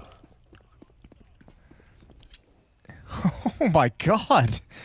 He just took everything away from MLions. Fake that, and he just goes for an aggressive push, a psychotic push, and all the shots are just on point. These are some fantastic players that Yumpy is just making look silly. Yeah, he may look like 1-0 for Ence. May look like a little kid in that in that webcam, but don't underestimate him. Yeah, that smile. That smile is not fitting with what's going on in the server. That was absolutely beastly. And in the middle, they all go to sacrifice themselves to Sunny and Yumpy again. So, great start for Ence, man. That is so cool. They just go and take all the initiative away out of MLions' hands. They just say, you know what? Whatever it is you're planning, that's done. Yeah, that's a bit wild. I can't even believe it. All right, 2-0. Dominant 2 rounds. And, I mean, at least for this one round number 3, MLions have the better buy. 5 AK-47s on the board. You still have a couple of SMGs, a couple of FAMAS in play for the Ence side. So this round should be a bit more difficult for them. But again, double nade lined up in window. Asilian takes a lot of damage from that.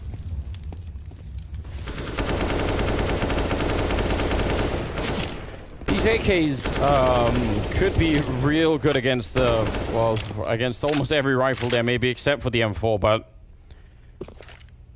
that I think probably will prompt Ence to go for fewer fights in the middle, and again maybe hopefully some cool setups with some flashes in. I like this push down to the A ramp again, just about getting some information, but they've left that connector open.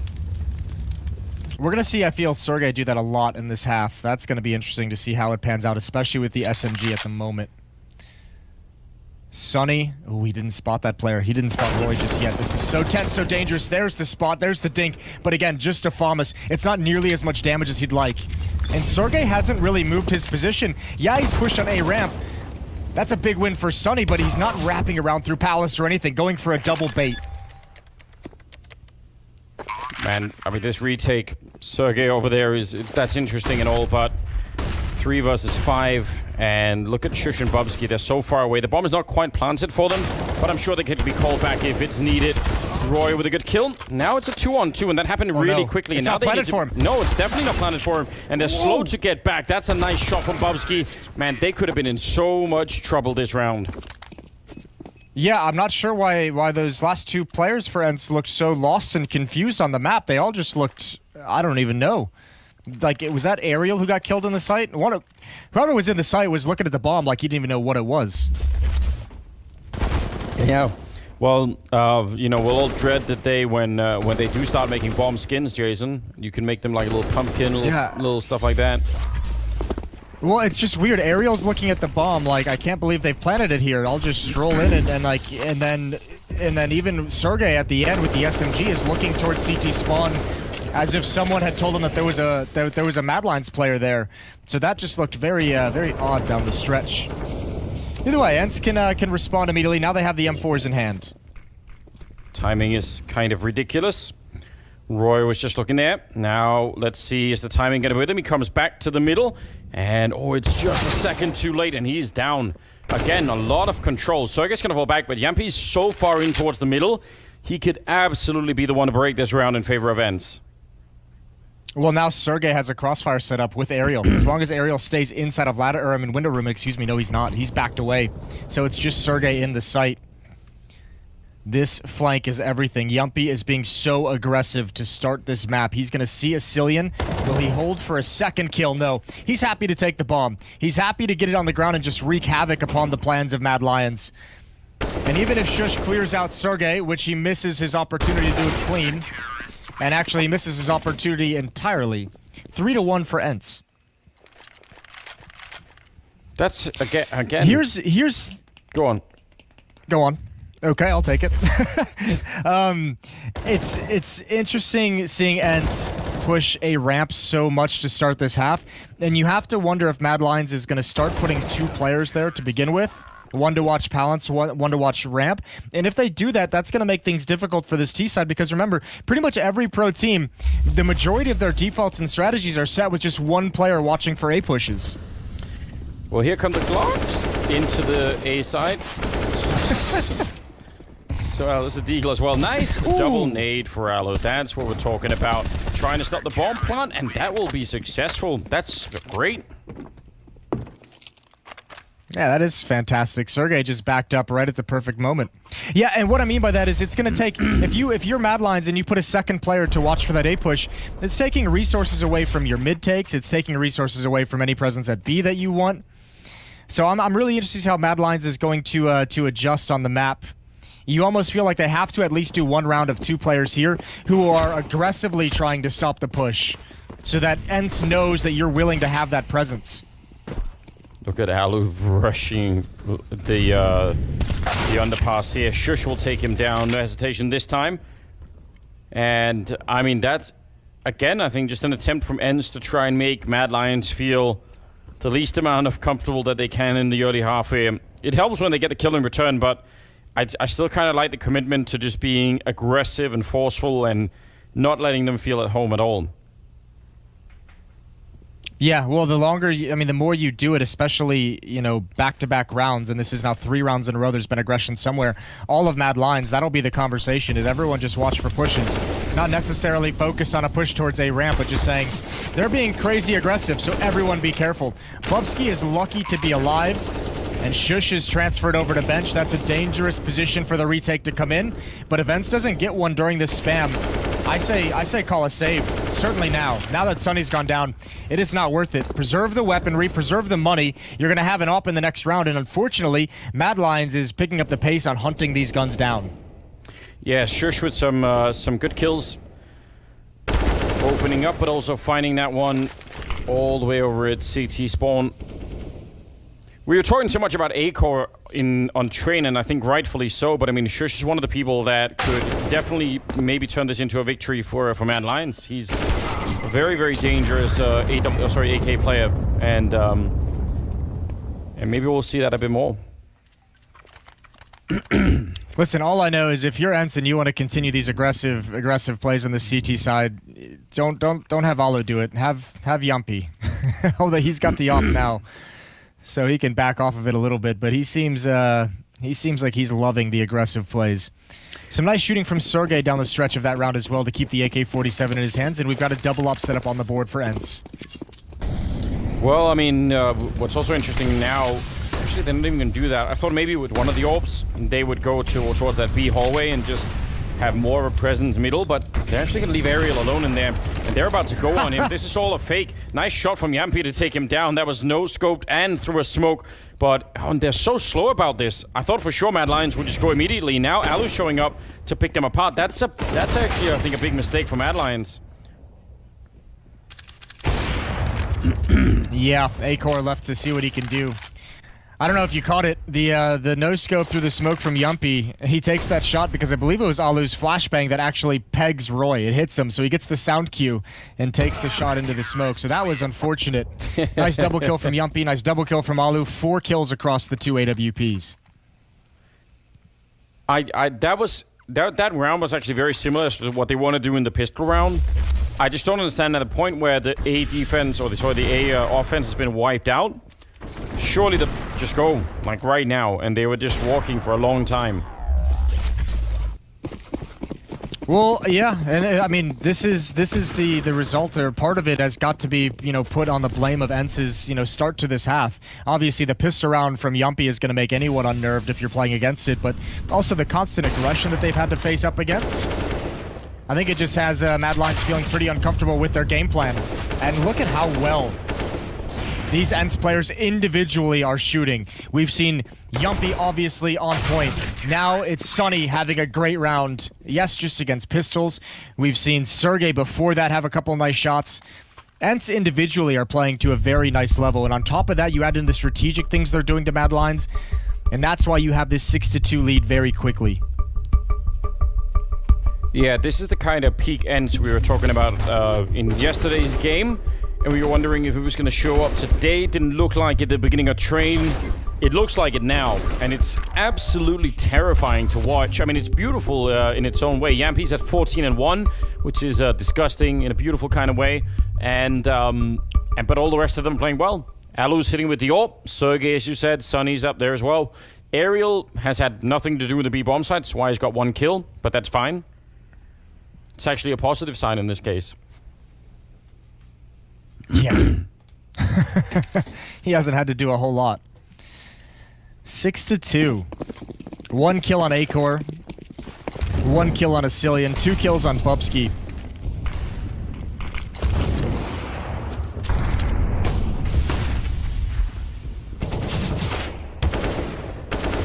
Some good damage through the smoke. Sergey won't be happy about that. I don't think they actually know it. Look at Aerial, though. He's now been removed. Oh my dear God. From the B bomb side. He's over on this side instead. A little bit of a fight going on outside of B as well. But Bubsky instead will get the kill on Aerial. So now it's really not fun for him. He's like, I've done so much. Oh! And that's stupid. That's not supposed to happen. Explain it to me, Jason. Help me out. Why is this going on? I don't know. But I do know that Acor just was getting bruised and beaten up by nades and Molotovs and spam himself, so I guess just wants to take one parting shot out of frustration and he gets rewarded for it. What can you do about that one? This round, I don't know. It feels recoverable because of the HP on Acor and Bubsky. The problem is it's 2 ops on the playing field for Ence, which kind of, I mean, actually, excuse me, Sunny's swapped out to the AK-47. But he'll be able to pick up the op if he wants it at that B bomb site. I think he's just trying to see what kind of hit he's going to be facing against. And I think this is the best call that Ence can make. Sunny now starting to rotate over very early on before the hit actually takes place. They can gamble here. And Sergey's going to have to hide, but there's plenty of players to clear this position out. Good shot. Good trade from Roy. Ooh, he hears the scoping. Sunny, he wants to go for it. I'm sure of it. He's just biding his time, and it's not going to happen. Asilian shows up, and Alu... I mean, I don't know, between Sunny and Alu, who was meant to really initiate that fight? Like, that would have been tricky no matter what. Alu, I think, is sticking around to try and see if he could be really annoying and get another kill, but Acor saw it coming. So, a good round out of MLions, and actually, that goes a long way to recover the start here. There's so much money on Ence, though. They did a couple nice things, though. They punished the aggression, if you remember Aerial pushing in Palace with the UMP. Obviously, Acor gets a bit lucky with this just random shot through the smoke. That seems unfair. Stop laughing. A little evil smile. Yeah, stop it right now. But this is cool. We saw in the first map Ence face adversity and come back and rise to the occasion. That was on their map pick. MLions have to do the same thing on their own. And this is the best way to be tested on the map that you wanted to play on. Nice shot from Yumpy. Sunny's blind though and can do nothing about Shush. He was blind for a long time, and Shush will hit another headshot on Alu, who's trying to get into the mix. Again, I do like the aggression out of Ence, but it could definitely cost you as well. 4 versus 3 now, and only defending a member of Ence on the A side is Sergey. All the way back here. Pretty deep grenade. Actually will do a fair bit of damage in Aerial. It's taking down Shush. They can still hold this. They can still defend it. Nice shot from Aerial. And now they've got a real shot at it here. 2-on-2. The bomb going down. And I think Sergey, you can just see it. And it's going to be Yumpy to get the kill for the box instead. Roy now defending 1 versus 2. And he's got no chance. Great swing. Great couple of kills. Triple, in fact, from Yumpy. A nice job from Sergey, obviously just holding back at Ticket Booth, just holding the line. A better job from Aerial, taking those long-range fights at jungle. Double kill for him. That was perfect. Thinning the herd for Yumpy and Sergey to finish it off, and they have both AWPs preserved. We're 10 rounds in, and Ence have a 7-3 lead. And now, I mean, for a team like MLions, where we not only praise some of their individual players, but we also praise the way that they've looked tactically and strategically since Asilian joined and as they've progressed with him as the in-game leader. You have a half right now where MLions have no player like on Train where Acor was going nuts. You don't have any individual going ham on MLions. You're going to have to win this through teamwork and strategy. That's how you're going to come back, at least in this first half. So it's going to be put to the test. No, I definitely agree. I mean, this is... I don't know how you break this double AWP setup, though. That's the issue. Acor going down, it's just so powerful. And think about how long. I mean, there used to be a point in time when double AWPs were a must-have, and you know everyone was trying to even make their rosters almost around trying to get double AWPs. And then it kind of we just didn't see the effectiveness of it. But this is some real renaissance double AWP play coming out from Ence. Well, listen, you're not gonna do it how you just attempted to go for it. That's Alu with the double kill. That's just a 2-man set piece to try and I guess eliminate the AWP on Alu. 1 jumping out, letting the op post up. But man, you lose a lot of utility that doesn't get spent in this round. You lose a lot of weaponry, and you are fully invested in a round where you only get the 1 kill on Alu. At the moment, again, just to go back to the fact that you don't have any individual heroics going on for MLions. That's not going to be the recipe of getting players in that kind of a position. You need to look towards your executes. You need to look towards your set pieces. Just getting 1 player in position for the duel is not going to do it. We should replay that kill from Alu again, but in a quarter of the speed. Because what you'll see is something that is, I think, really almost impossible to train, and that's the first bait player that jumps past is obviously, bait. And the next player, and you can see Alu's crosshair, it moves like he's almost, and then somehow he beats his own nature and gets the kill on Acor instead. I can guarantee you you could practice for a long time and still be betrayed by your own instinct to just, flick at the first target that's there. That's experience. You're right. You probably can't train it, but Alu's probably seen everything up to this point. The odds firmly in control of Ence, and it makes sense by the look of this defense, by taking that first map. This series, we're watching it before our very eyes slip away from MLions. Yeah, well and truly. And again, I mean, even in the previous round, they had a lot of money, but they've had a couple of rounds here where they've had almost no one going down. So, I mean, it's just a whole long story of success for Ence right now. MLions I think they need to win the next 3 rounds in a row. Now, the good news is, if they win the next 2, they probably get the 3rd for free in terms of the money that will then be left on Ence. But how do they win 2 rounds in a row? They haven't been able to at all so far. In fact, it's been sort of almost the ultimate pattern here for Ence. Winning 2 rounds, giving up 1. Winning 2 rounds, giving up 1. Winning 2 rounds, that's gonna make sure that the round loss bonus is always looking a bit weird for MLions, and your own money is gonna be great. Well, again, much like Train, plants are tough as well. Part of that is because we're not seeing MLions run a lot of those set pieces that I keep mentioning. If you're just gonna run smaller, 2-man challenges and getting picked off, it's gonna be difficult to get into the site. Alu, he knows Acor's locked in, but Acor equally knows he's trapped. There's only been 2 plants in this half for MLions. Remember on Train, I think there was just 1 round of a bomb plant. Yeah, that's real bad news. great grenades. So in the middle. I don't know what the... Yeah, I don't know what the game plan coming into this has been for MLions, but at least on both of these maps, they've really struggled to get into bomb sites. It has not been successful T-sides. Oh, that was nearly a timing to catch whoever it was on the bench there. Sunny, as the smoke fades, sneaky kill, taking down Acor. And wants to go for more. He's going to do it again. What a bold play. It's bold, but it's like the most unexpected play. MLions is thinking there's no chance he repeats. Oh, he's gone for a third. What a scumbag. Triple kill for Sunny before he goes down. Oh, dear. And it's just shush. But again, this is the other problem of this MLions T side that we're seeing. The criticism you could levy in this round is how long were four players in middle doing nothing, taking nade damage. No one was in connector, no one was getting a position there, no one was jumping into window and challenging, no one was forcing Alu off the angle on catwalk. They were all just sat in the middle, open for the taking of Sunny's peaks back to back to back. Yeah, he was just kept coming back, stealing more stuff all the time. Like, there's nothing that four players can be doing productively on that ramp. You could have had one player at back top mid to watch for that kind of a peak. Could have had one on catwalk to watch for that peak. I mean, Sunny's doing that over and over and over without any utility. He's not getting pop flashes from his teammates. Those are just dry timing peaks. Well, speaking of dry peaks, that was Yampi going down to Asilian's running Tech 9. Nice spray from Sergey, following him over the box, and he wants another one. Don't peek in him, it's not worth it here. You concentrate on that bomb for now. A little bit of a flash setup. Oh, and they're going to get the kill as well. Sunny and Sergey and Alu joining in, and just like that, it crumbles. Roy in a lot of trouble, even with that kill. He's behind the box, he's low on health. If they shoot through, he's dead in a second, and there is the shot coming in. Wow. This is such a powerful first half already here. 11-3.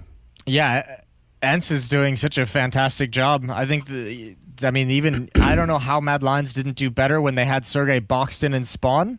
I thought surely they would have at least gotten one of those kills on the peak, but Ence come out on top of this one right here.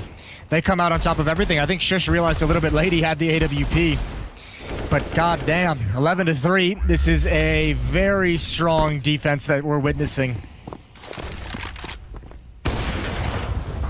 Yes, it is. And again, the fact that they just all the time have the money for that double up, even if you take a lot of it away, even if you get rid of one or both, they can just keep buying it, and they don't have an answer for it right now. Acor will take down Alu, and I mean, as much as Acor can win that fight, that's going to be huge. And in the middle as well, dropping Sunny. But that hasn't happened consistently. Now they're rushing into the B-bomb side, and there are two people here. Jampy all the way in the back in a 1 versus 3. Actually, yeah, Shush on the other side, so he's going to have to do this alone. Sergey and Shush are having their own fight. Great shot, and Sergey's gone down, so now it's all on Yampy. He's going to have to try and see if he can ace his way out of this round. That's not going to happen. Roy will take him down 11-4 at the end of the half, which is nowhere near enough. Nowhere near, I think, what MLions were hoping for. They are going to have an incredible comeback in the second half, if at all they can. That's coming up after the break. Stay tuned.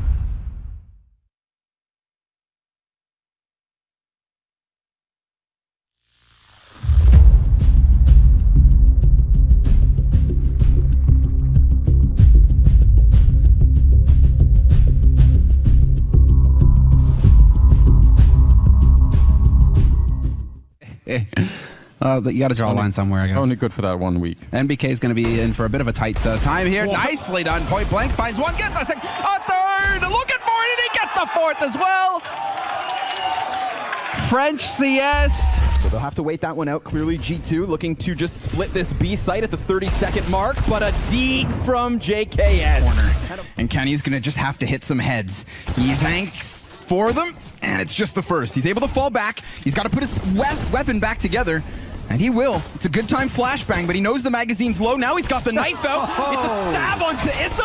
Oh my God. And the headshot on Devalda. Hunter's going to help him out from pit, so Alexi B is all alone in a 1 versus 5. Nobody gets out from porch. Nobody gets footing close to that site. And it all goes around Kenny S. Wow. Alexi, the 1-on-3, you think he's got no chance. One player back default, one in the pit. It's one of the most dangerous crossfires, even when you have 5 alive. Saw they struggled in that situation. Headshot through the wall. Alexi's out of the round. What a round from Kenny S, though. He's getting back around ramp. He needs clean kills, and he takes down Kenny. Follows up onto Hunter. Wow. 3 frags from him. Let's see if they can get out mid. Again, smoke spam. Great timing coming out of the CTs. OG throwing Alexi B forward, only able to grab another kill, but he's done such a great job. Oh, what? Nexa robs it back. 3 kills, but here comes Valda on the flank, hot on the heels of the mid play. 2v2, and he dodges the op. Kenny sprints into the B side. Yeah. Yeah, wants to get some exits here. Ruin the ratio. Oh my God. He's going to get them both. Oh, Kenny's going to die to the bomb. So he's got to come out with a wicked Kenny peek, and it's just going to feed Valda. I mean, we say Mantu shouldn't get all 3, but Mantu also had 100 HP, and the door's open. Aminek's going to rush it. Whoa, his teammate it's not there. planted. Oh, 3 seconds. Cover that. There's no way. Aminek robs the round. Close the door. Has to form a miracle to be able to win that. Oh, Once but again, running into the blender versus Fur, Hunter, top of the hut. Finally. Oh, good trade comes out, but Nexa looks to pick up the pieces. 2 up versus 1. Alexi only Mac 10 in hand. Better guns all over the place if he can find them. Don't know how close though. And Kenny is now moving in for the kill. Interesting though to make it a 1v1. He drops off, and Alexi, he loves to take this fight. We saw how patient he was in this moment. Jax pops up behind him. Given the chance to, just slightly. You know, Kenny, he might try to end this round early. Yeah, he's going up through the window. He just has to hide. Bomb's not planted just yet. Liaz just wants to stay alive, and Kenny will commit. Bomb goes down in time. He's got the op. All he needs, that one shot. Kenny, he goes high.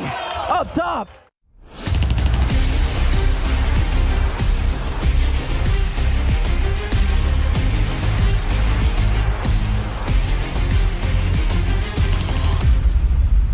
Second half coming up. Second map as well. It's 11-4 in favor of Ence here on the map that MLions picked. And, well, it's also 22-4 for Yampi. So in the first half, that's incredible. Jason, he's yamping all over their heads at the moment. It's crazy. That's the low-hanging fruit. I like it. I like that you've gone there. Mad, yeah. From the start of that first half, from that pistol round on, he was just so dominant. Sonny's in trouble. The peek from below. Oh my God, I cannot believe he's able to just transition down like he's got no armor. Yeah, and he brought a Cillian down to 6. Oh. Well, that also just happened, so that's all fine. Don't worry about it. Acorn and Shush holder at the bomb site, but it's just outrageous. Whatever plan MLions had coming into this state, it involved none of this. It didn't involve that ace in the pistol in the first half. Certainly didn't involve Sonny just basically lasering people away over at the B-bomb site. Acorn doing his best to try and bring it back, and he did on Train, but this time it's not going to happen. Cillian will be alone, and Alu is waiting for him with a knife out. Oh, he's going to do it. He's just behind him. There's the knife, and that is amazing. Oh, Sonny with the triple, but Alu with the style points. Oh my God, they're just shaming them. This is so disgusting. It doesn't make any sense. That's unreal. The follow-up is just like, what are you supposed to do about that? Oh no. The knife to boot. If you were not depressed and demoralized as MLions, you certainly are now. Yeah, I don't know how else to really react either. Alu, of course, disinterested in the whole project, but the rest of Ence are looking excited. Yeah, still. It is just the most Alu thing in the world. I love 12-4. It's my favorite thing about him. Like it just truly is. That or the amazing wisdom that he gives out, you know, over on all the Ence social media, which is great. It's also another great thing. Yeah, I don't think I've subscribed to that as much as you have, but I could see how Alu would have some real life lessons that you could take to heart. Yeah, at your own I guess risk, but yeah, definitely do it. Yeah, it might not pan out well, but you definitely can take it and live by his Finnish proverbs. 12-4, 8-round lead for Ence. They are in the driver's seat in every which way. Set piece towards the A bomb site. It's a force buy in this round. No surprise for MLions. Molotov in is extinguished by the smoke. There's 2 players down here. That's a good first couple of wins for MLions, and they might be able to return this. And Shush is just casually holding the line. And they don't know there's a second player here. That's kind of the whole trick, right? You put out the Molotov, and then you have actually 2 people hiding inside of the smoke, and they're not expecting it. I actually think Sergey was looking for it, but he can't look everywhere, and eventually they're going to lose the round. So that's a very, very nice round. It's still far away in the level that Ence have brought to this game. I'm not sure if MLions can match right now, but yeah, this round was necessary if they even wanted to attempt it. Yeah, at least it gives them the chance, right? They needed to have the opportunity to come back in this game because I mean, Ence it looked like they were just going to close it out, and if they march forward to that, obviously his score is likely like 14-5 before another investment comes in from MLions. Yeah. So it's good that they at least have some of that breathing room provided, and still 4 rounds away from closing out this series.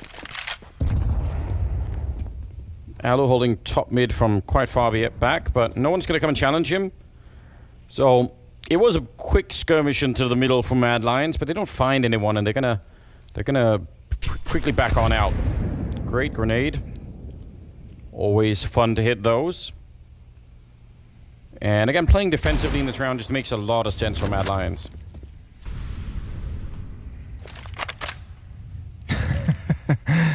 Yeah, and just don't get picked off by those deagles. Don't hand anything over. 2 players in mid, close underneath the window. Roy, ooh, that shoulder peek. He spots a couple. He knows they're closing the gap on his position. No real utility. And Accord makes sure that they doesn't have to do any work. That Roy can just stay and chill and relax. Shush is eventually going to go down in the window. But there's a nice crossfire between Catwalk and this play and Connector. MLions have done it. They've shut things down. Sergey is next, but he has found a parting gift. 1 parting kill before the rest of MLions swarm his position. Yeah, taking away that scout on Acor, a little bit annoying, and they're not gonna have money to buy in this round. So it will be some more smooth sailing, you have to assume here for MLions. I mean, they could get up to 12-7, likely will, and then like that's within the margin of error, I guess. Let's go! Yes. All right. Nice. Got the fan cams in. I like the creativity. That's the MLions fan cam. Yeah. I'd like to see that at the end of this when Ence take them down. I want to see the fan cam when their team loses. We haven't seen that yet. No, you're right. Wow. Good spray down from Shush. Maybe we should get that. But what if it's people crying, Jason? Would you still want to see that? Our time at E-League working with TBS Anders, we learned one important thing, and that's that tears make good television.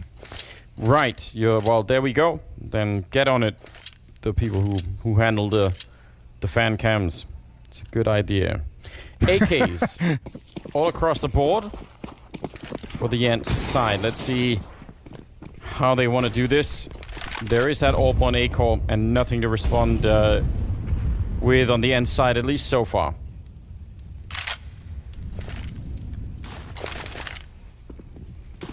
I know Ence has been dominant pretty much since the second half of Train began. Maybe like 3 or 4 rounds into that Train half, but this map is far from over.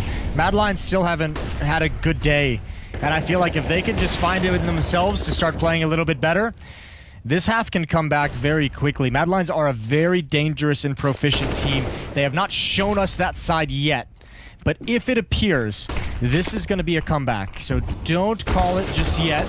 Oh. Good kill for Yumpy. Accidental jump on Bubsky. You have to assume Roy going down.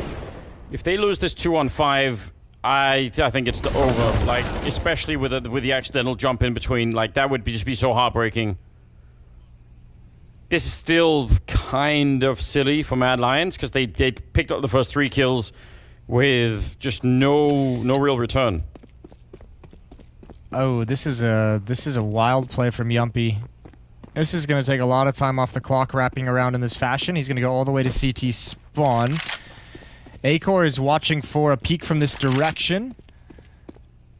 So Yumpy coming around. 23 seconds on the clock. He's going to make contact, and it's going to be an easy kill for Acor. All that exercise for nothing. The big lead is now shrunk to just 4 rounds. It's never for nothing, Jason. You you always get something out of it, even if you don't feel it. So, got to get out there, get running. Some calories. Yeah, that you can burn some calories. You can invest into some pancakes later or something if you want. 12 to 8. Now back to pistols we go for Ence. All right. Well, I think MLions is making a game out of this. Yeah, It's been 4 in a row since losing the pistol. I would have been so much happier if they hadn't almost, thrown away that 2-on-5 just now. That makes me more nervous. Yeah, that's a fair point. Sergey and Yumpy almost brought that back. In fact, they might have done if Sergey just didn't get blinded at a really weird moment. There's Yumpy's Teagle. Oh my sweet Jesus. We were saying that Alu sold his soul to the chair. Yumpy's certainly done something to be gifted these skills. Yeah, he's stayed inside all, 14 years of his life, or whatever old he is. Acor going down. Oh, this is getting really awkward. Shush, he knew he had to take that fight, and he couldn't swing quick enough. Now it's real awkward here. Pistols that they're losing against 2-on-4. Bobski's getting in a position. Now he's the only one that could come up with anything. This would be a miracle clutch if he could do it. He's got a chance. He's got a real chance. This is a bit scary if you're Ence. You do not want to drop this round. There needs to be a peek from Palace at the same time, and good shot from Aerial with the AWP. Again, man, the beginning of not the last round, but the previous one had me thinking, yeah, this is a nice shot. Really had me thinking, like, yeah, that's the kind of MLions, and it was there for like less than a round. And then into this one, I don't know. I agree that if we see let's say the quote-unquote real MLions, yeah, whoa, there's the losing fan cam. How do we Great. lose this round?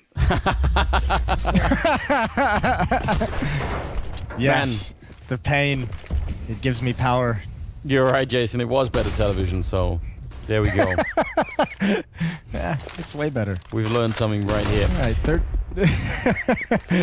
13 to 8. Aerial pushing down mid. He's got a couple players behind him in support. Another smoke going up in the window. And there's no money on the MLions side. This is the map. This is the series likely. If MLions can't convert this, I don't know if they're going to have enough to fight down the stretch. Yeah, I mean, they need this and the next many rounds. Oh, called in for a flashbang. Yumpy turning around. What a great player he is. Almost getting the spray on Roy there. But look at how incredibly quick he is at making those decisions. And now Sunny has taken over the B-bomb site. Sergey is about to flank Shush over at the A side at the same time. Oh, and Shush actually turned around. I don't even know how that went down, but you could see it on the minimap. That was about to be the collapse of the round, but now somehow they're back in the mix. Great turnaround from MLions. I actually thought this round was done for. Now it's Alu in a 1 versus 3. And he's got a chance. He always has a chance. Trying to do it with the Deagle instead of the AWP. Don't even ask me why. He's low on health now. They do have an HE grenade, and it could be finished with just the 1 grenade, which would be a little bit of a letdown. Alu's walked in front of the bomb site now, and he's just waiting for it. He's out in the open. Shush. Again, a second away from peeking him, and there's the kill. What is he doing? I don't know. What is he doing that whole round? Why is he using a Deagle?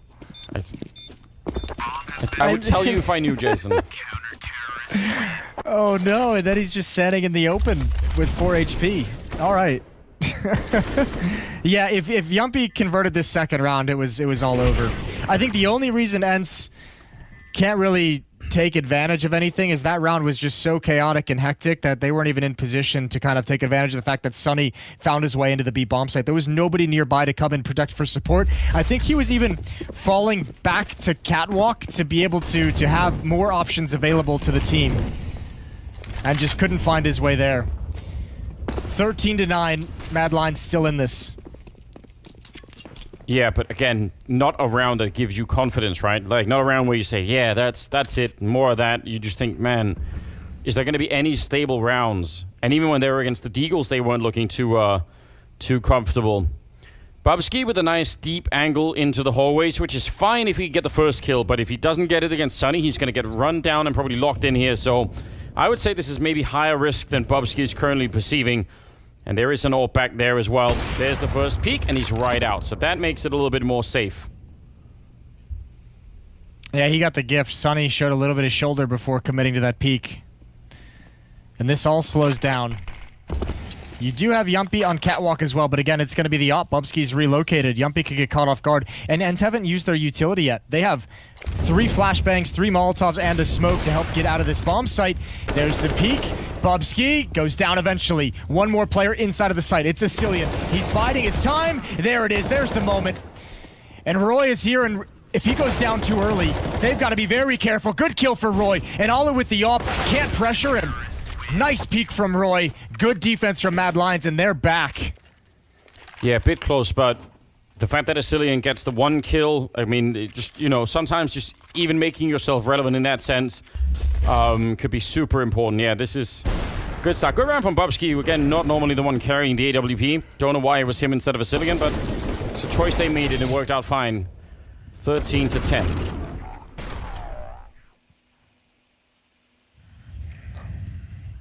Oh. This is getting real sketchy for Ence, Sanders. They have not had a whole lot of success at finding entries in the second half, of finding opening kills. Yumpy was 20-4 at halftime. He is now 24-12 for those mathematizers out there. That's 4 kills and 8 deaths in the second half. Make it 9. That's a critical kill for Bubsky, but he's still going to go down, giving up the AWP. Yeah, this could be absolutely horrendous. A nice Molotov in the middle of the site, catching Aerial. That's a free kill, essentially. But they still lose Roy. That AWP has been given over to Alu, and this time he's not going to use the Deagle. And we're all happy to see it as well. 2-on-3. Shush coming in from the one side. Acor now waiting inside of the kitchen, and he's just waiting for the timing there. Walking through the smoke as we speak. There's the flash as well from Shush to set it up. And now Acor going to come through. There was a big chance, and he actually did tag him up, but not enough for the kill. He needs Shush to come in and help out. He's out in the open with it. Oh no! That's a no-scope! That should be illegal! And now he's running into the corner trying to find it. Acor with one more shot. Can he save his team? He's got a second here. He sees the legs and he takes him down. What a ridiculous clutch. A quad kill. Acor is back at it. He's the only one showing up right now for MLions. That should have been a round for Ence. They played it so well. If not for the no-scope, that is a round for Ence probably every single time it plays out. I cannot believe it. I don't know if you caught this in the heat of the moment. Look at Aerial. You actually won't actually catch it. Hold the phone. Ugh. Even coming out of the spin as well to mess with his aim. The heads-up play to aim for the ankles. Aerial actually was burning with that Molotov in the side. He picked up the AWP, and he tosses it over to Alu, who's planting it as he's dying. That was a really heroic effort from Ence, and I cannot believe Acor's kept them in this game one more time. That actually slightly broke my brain. Again, the no-scope. Did this break your brain? Because this broke me. Yeah, there's been a lot of that. It's been a hard day for all kinds of reasons. This certainly has been. This game has been part of it. Some truly stunning kills that are coming out here. It's 13-11, and I think we just had a bit of a ping issue on Asilian, so I'm sure he'll be right back. But yeah, wow. Ence are going to let this one slip out of control, aren't they? They're going to let this one go to a third map. I mean, they very well could end up just simply letting it go. Which again, I mean, it's hard to say because again, you mentioned this a couple of rounds ago, right? The MLions that we all love to see is definitely a couple of steps above this. And I mean, one of the differences surely would have to be when they're up against some of these rounds where it's just, you know, a MAC-10 or a Tech-9 or a Deagles, they can't be losing 3 or 4 players in those rounds. They have to have some rounds here that are a little bit more stable. I mean, bringing up the scoreboard, you could tell there's been one round where everyone has survived. Otherwise, it's been 3 or less for all 7 of the rounds that they've been winning in the second half here. And that's a problem. Yeah, it's actually been pretty impressive the way that they've been able to toe that line. They've been right on the edge in terms of their economy this whole way. Certainly, at the very least, these past 5 rounds or so, where they just haven't had the money, and it's going to be the same in this upcoming one. Acor is the only one who survives that round with his AWP. Roy's going to have to buy with 3,500, Bubsky 4,400, Shush 4,100. So when those buys come in, the economy's depleted right back down to 0. So Ence, even in the fact that they've been losing and they haven't been able to convert any of these rounds into wins, as soon as they do, and they're this close to the victory, just 3 rounds away, that economic break is going to be really, really difficult for MLions to deal with, if not, near impossible. So for MLions, the next thing that happens in these upcoming rounds is you just have to win something clean. You need to survive with 4+ players so that you can build up a buffer so that a reset doesn't automatically just say, oh, okay, we have no money, Ence wins. Yeah, that is, hopefully that's what they're trending towards here. We do have Vasilian back on the server, so good tech fix. There he is, again with beautiful background. So Daddy's back. He's there. This game has been just a real gift. I desperately want to see a third map. I think this is some of the most entertaining Counter-Strike I've seen in a while. Yeah, this has been a really phenomenal game between these two teams, both maps as well. There's been some very cool stuff. Obviously, starting the start to this map with Yumpy. Both pistol rounds, Yumpy and Sunny doing some crazy things, but it's been all MLions in this second half, which is really cool. We talked about it in the first half. We saw Ence overcome adversity on their map pick of Train. We're seeing MLions give it a very good shot here. During a little fun here story on Mirage. In just the 15 seconds here. When we were doing that show match in Chicago, Yumpy was actually one of the players I wanted to get, and that was like way before he was on on Ence or anyone else's radar. I wanted to pick like a crazy young fragger that no one had heard about because I thought it would be funny. But it didn't work out, but I tried my best. Nice, so your fun story to tell me about was one in which you failed. Well, that's what you went with. I have more of those stories, Jason. Bubsky is over by the ladder room, and he's the closest to middle. They're pushing down, doing exactly what Ence were doing in the first half. Look at Shush and Roy, but if they're not quick about it, Yumpy again with the entry. He is such a monster. It's so much fun to watch him play. Level of confidence on a very young player is amazing to see. Acor, lightning fast, taking down Sunny, and finally they got rid of Yumpy as well. And now all of the pressure. No, wait a minute, Aerial, he's sneaking in the middle. They could still lose the round, and there's another flank. They're all flanking each other right now. What? I don't know how this is gonna go. Shush will get a kill. Acor taking down Aerial. How is he even checking that? I don't know. We're gonna have to see this round replayed like 10 different ways to even understand what just happened. Flankception. So I can. Yeah, everyone's flanking. Flankers become flanking, and it's wild. I don't know what's going on anymore. Flank steak. This is a great kill from Yumpy. Acor again, just such an impressive shot. If he doesn't hit that shot, Asilian is occupied by the player jumping across, and he, at the very best, goes 1 for 1 as Yumpy comes up catwalk. Just an all-important shot to hit. Mid push. Yumpy brought down low, but of course he's going to go for the peak. Aerial has a big win, but it's a 1 for 1 trade. And Yumpy is alone in mid now, and he's got the bomb and 3 players trained on his position.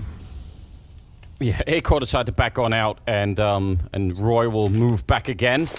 Yeah, Yumpy did get very low on health there, so 4 on 4. If they win this round, then the money is gone for Ence.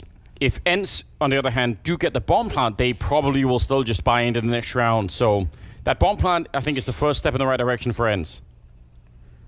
I feel like this half for Ence is a little bit weak because they keep it feels like the real strength of this half has been them trying to get Sergey into play in Palace with some lurks, Yumpy on catwalk. But when you're not getting entries and when you're not getting picks, like these lurks and these players on the extremities just don't really have a whole lot to do, and it ends up they're just so far away from your point of attack that they can't even really help out.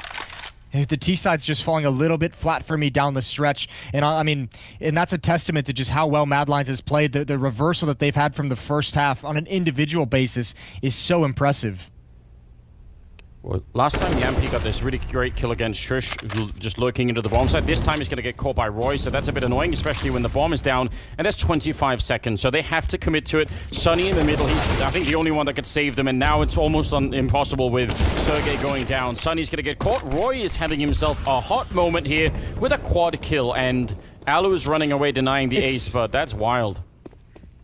It's just so flat. There's no strength in these attacks from Ence, and the amount of times I've seen Yumpy, I feel, try and be the sole aggressor. Like, how in the world is Yumpy with 4 HP being the most aggressive player at the A bomb site at that point?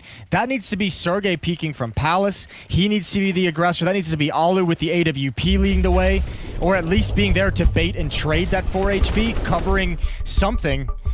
Yeah. But it just feels like Yumpy's the one being aggressive, and then once he goes down, it's just silence for another 4 or 5 seconds as Ence decides, oh yeah, we should probably get into the action. And again, and I don't know where their confidence has gone from the first half, but it seems like a lot of them don't even really want fights. Yeah. No, I very much agree. It is a different kind of energy coming from Ence at the moment. If they had the bomb plant here, they would have had the AWP and 3 AKs, and then Yampy would have had Deagle or Galil or something like that instead, but the lack of a bomb plant just means they can't do it. So they have this AWP on Alu. I say run boost him into the middle right now. Yep, that sounds about par for the course with your ideas. So it's gonna work. I like that. It's a bold play to get the hero AWP on Alu. I wonder where he's gonna take it. Looks like some A-ramp aggression from the defense. It's Yumpy on the other side. 3 Deagles, a P250, and that AWP on Alu. I actually think Sunny and Alu are on a mission to find A-core, hoping that he will be aggressive, which, I mean, this is a pretty good bet, right? But this isn't one of the rounds. But I bet they were thinking, like, you know what, he's probably going to be around mid somewhere. Maybe he's even jumped down in the underpass. Let's just go, because he does a lot of those things. Yeah, I think they're hoping to pick him off, obviously, in transition, looking for him to rotate either to the murder hole or, you know, in from jungle. And the fact that he's been out of it for so long, no one's been in window room for the past 30 seconds, means there's no reason for him to risk pushing in this late. And it's for this exact purpose. Someone can be posted up, someone can be boosted looking for that. And now Alu, I don't even know how he's going to be able to cross to actually help attack this A bomb site. Yumpy, as soon as this hit comes in from Ence, the 2 players on A ramp from MLions are just going to push down, or they can just sit there with safety. And the only player who can do anything about it is Yumpy. And if he loses one of those 2 fights that he's going to have, that's the bomb down, and with 30 seconds, it's likely the round. A-corner coming into the other side. Bobski's not that far away from middle. And Roy with the opening, that's a real problem. Great shot from Sunny, and he needed that follow-up. He had the right idea. It's a heads-up play from him. Shush, a little bit worried about getting shot at the back. That's the bomb on Yampy as well. So if he goes down here, well, then they have no time. Like, just 10 seconds left on the clock right now. So I don't even know they're waiting this long. Yeah, round is done. Absolutely nothing they can do.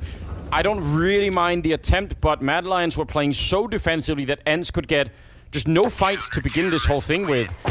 Alu gonna save the AWP, and that's good news, but it's still 14-13. Yeah, MLions played that so well, just being patient, letting Ence do whatever the hell they wanted on the other side of the map, everyone staying safe and far back. They knew they had the insurance policy at A ramp, they knew they had the insurance policy of the round timer, and they've finally taken a lead.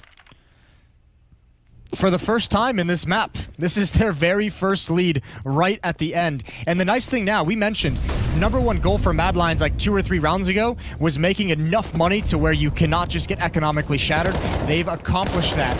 They now have that second follow-up buy, and here's the aggression coming out for the defensive side. Sergey goes down in Palace. He's been ineffective there this whole half.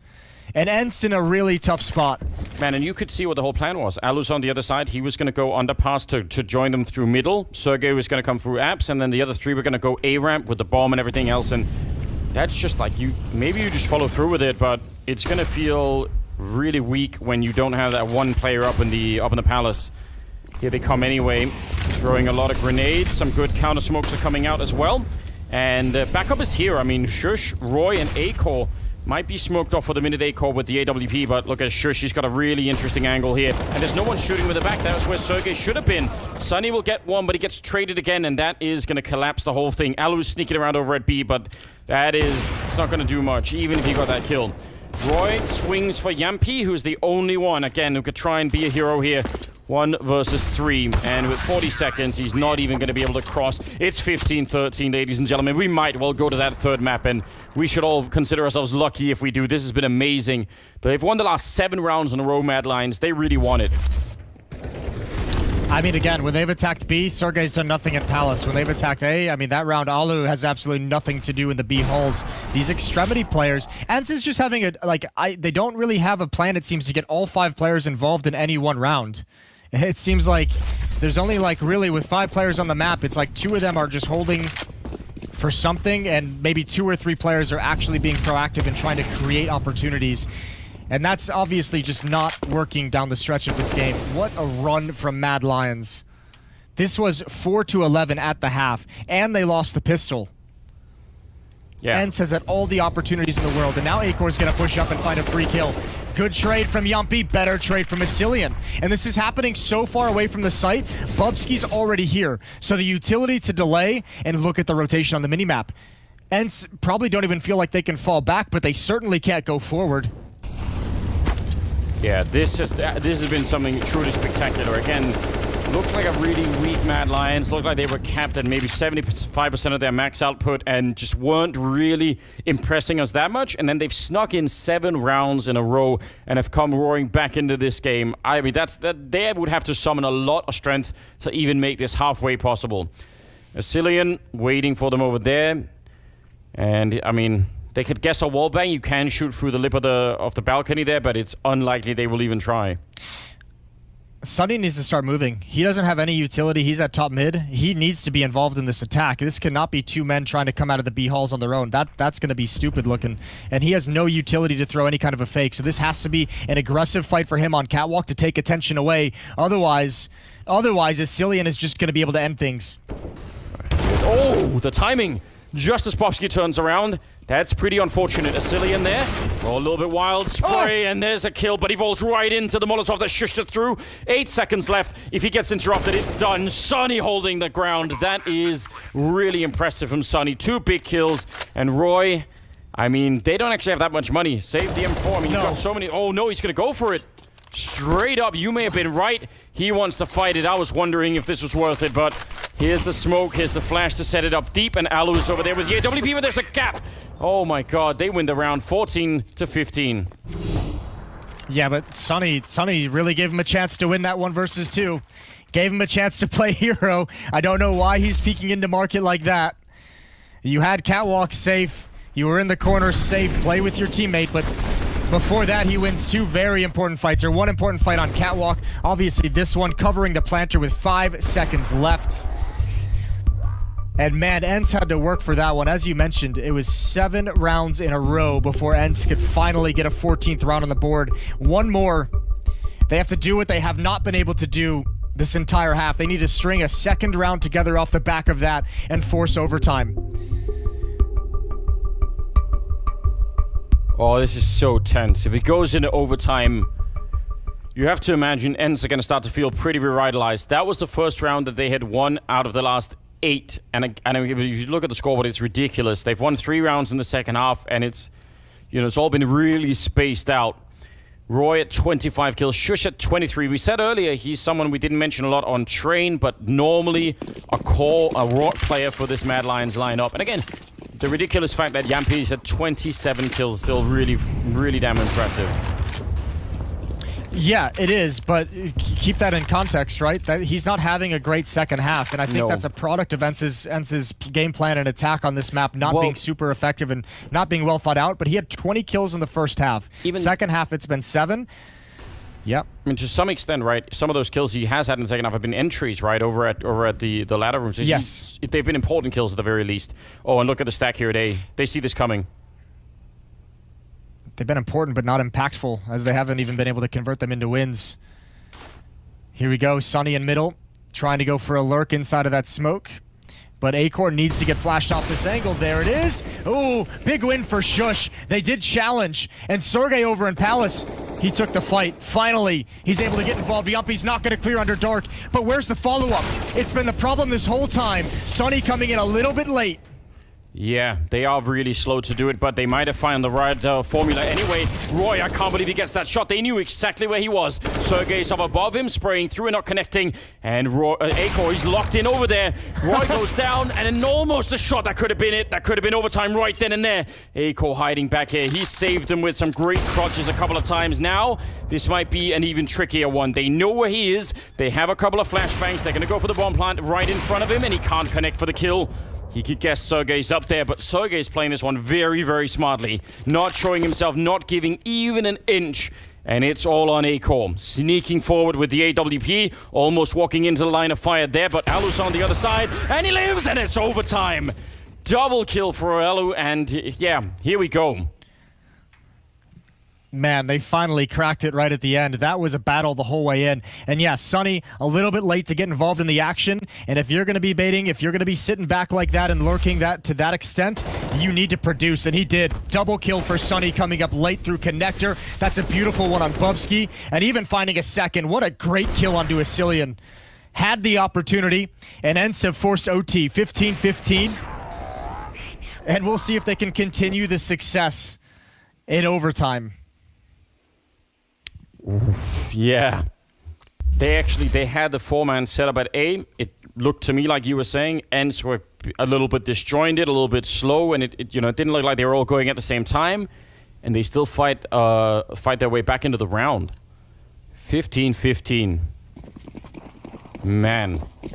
If MLions can't win the overtime, I can't even imagine how soul-crushing that would be.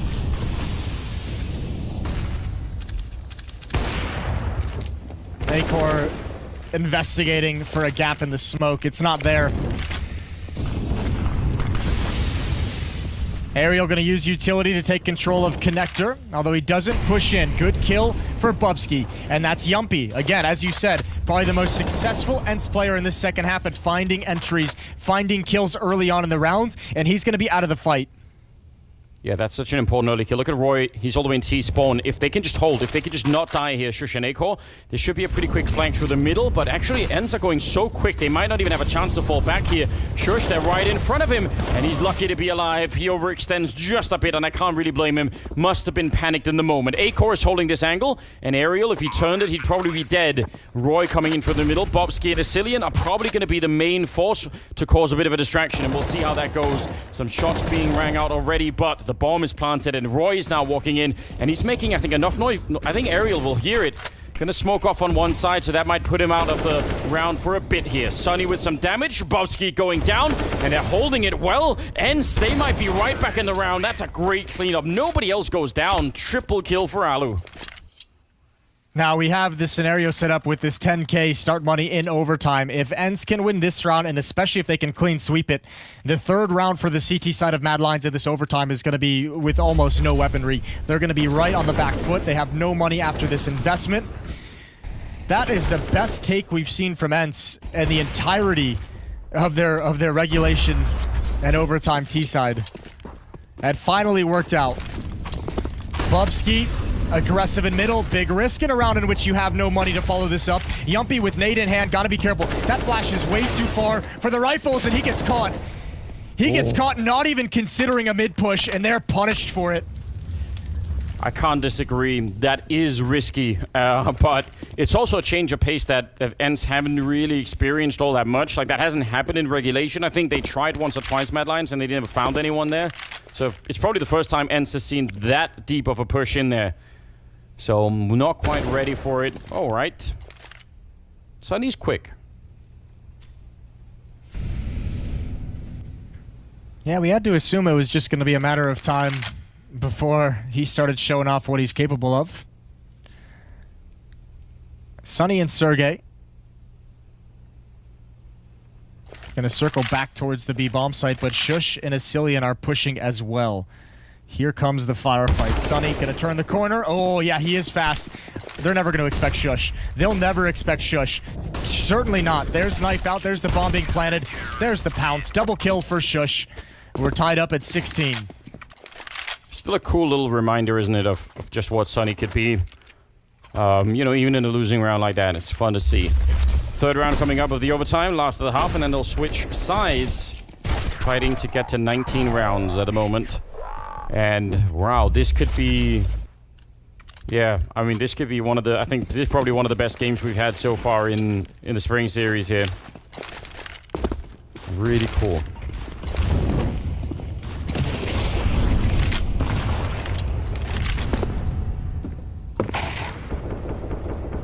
Yeah, and this time they're rightfully a little bit conservative in the middle on Ence side, waiting to see if anyone was going to come fight them. Not so.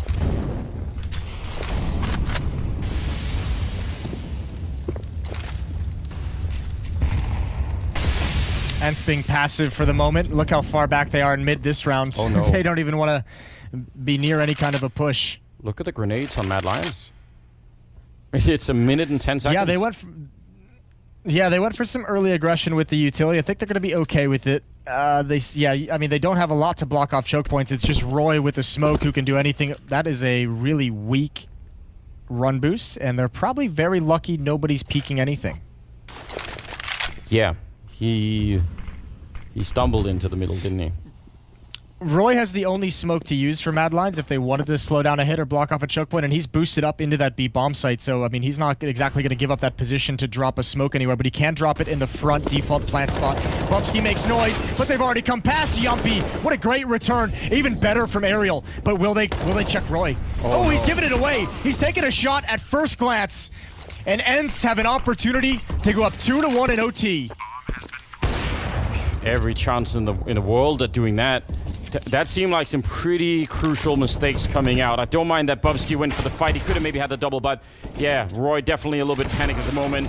A-Colt will go down right through the smoke, and Shush, absolutely no chance coming out of this one. If they fight him one at a time, sure, but I mean, hopefully they will discontinue that plan right at the moment. Yampy will take one down, 17-16 in the first half of overtime.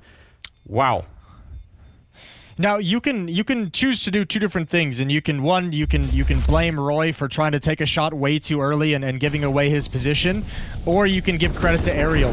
He one taps the guy playing at bench, and that is the guy trying, who's there to take attention away from Roy to make sure everyone is lured into attacking him and keep that position powerful. So the one tap from Aerial is incredible just as an isolated shot, but also in that the impact it has in breaking up that crossfire. That is the real strength that allowed Ence to win that round.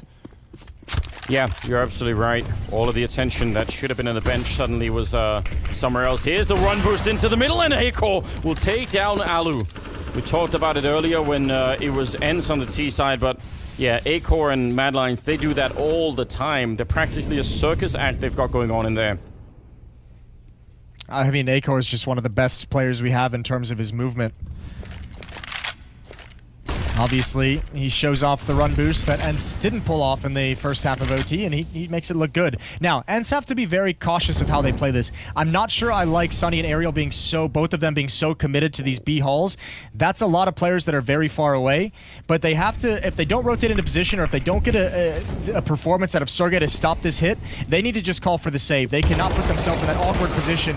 Sergey only gets the one. If he had transferred over, maybe the retake is on, but these three players just stay as far away as possible. You do not have the money to go for this.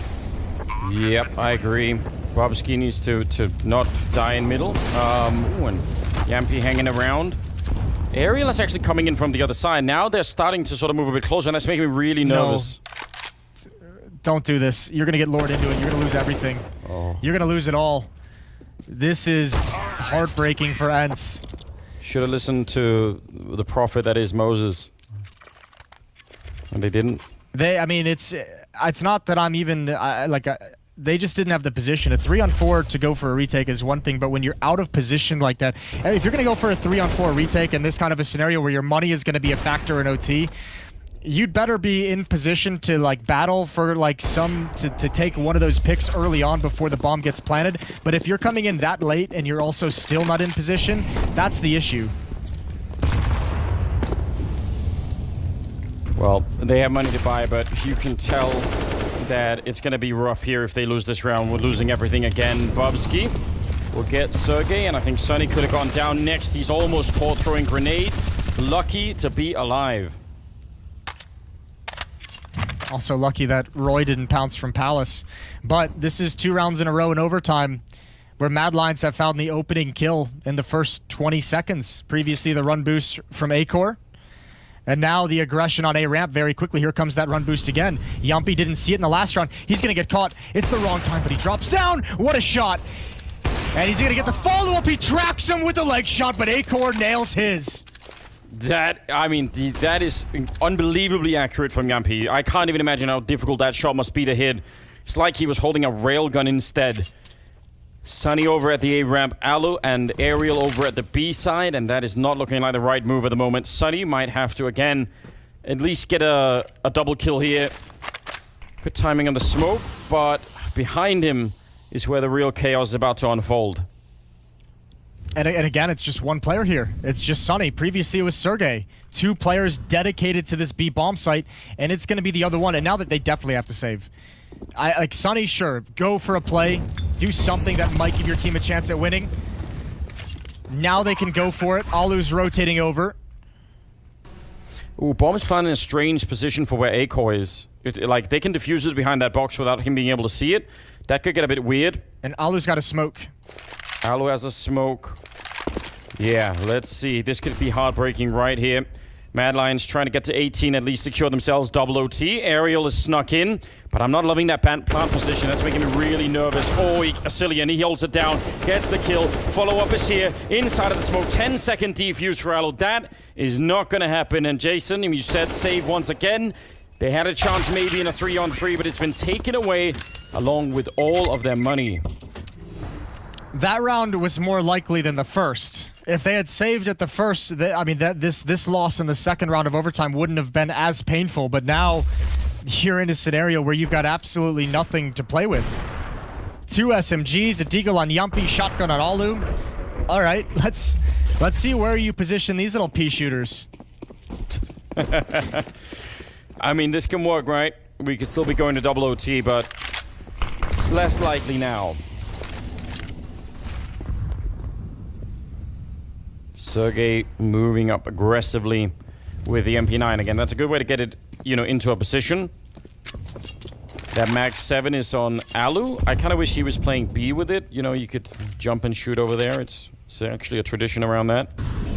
Roy could be maybe overwhelmed. I don't know why Sergey's not moving forward when Sunny is. I feel like they should both be trying to time that. But Sunny and Roy are about to bump into each other, and oh yeah, he saw it. See again. Sergey could have been there. Has he timed out? Has he fallen asleep? Nah. He's just finished. Alright. Chillin'.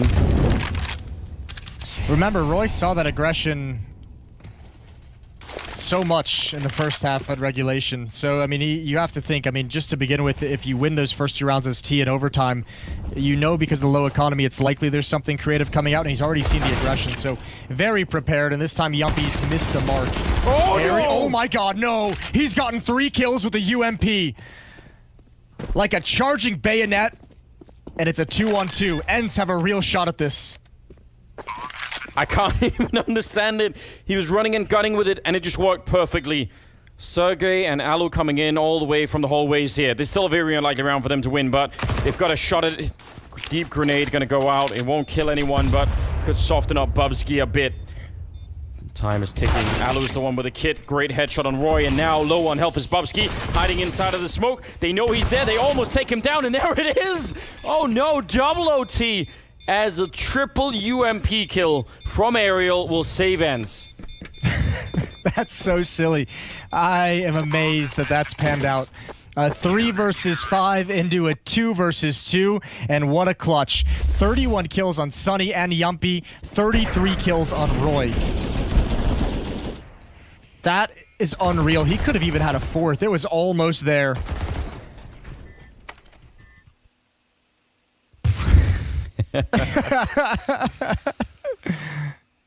It's great. It is fantastic. Oh man, MLions have aged like another 6 months in the span of this one map. It's just been so trying for them. And now Double Orb is back for Ence. I mean, this is the issue. They just had them. It was the perfect setup for it. They basically had a position here where they had the money low on Ence in that third round. It was everything. You're not guaranteed to get that again. Ence could go into this one winning all 3 rounds on their CT side. Yeah, that's a really good point, especially when you consider both CT halves are 11-4. So I mean, even the fact that MLions went up 2-0 in overtime is a bit surprising. They've got all the money back now, but again, double up setup in the first round of this OT. Ence going to really risk the overtime economy here right off the bat. But at least you've put it in Alu, your star opper, and Yumpy, your star player who's having one hell of a game. Him and Sunny are pretty much matching production. Same amount of kills, same amount of deaths.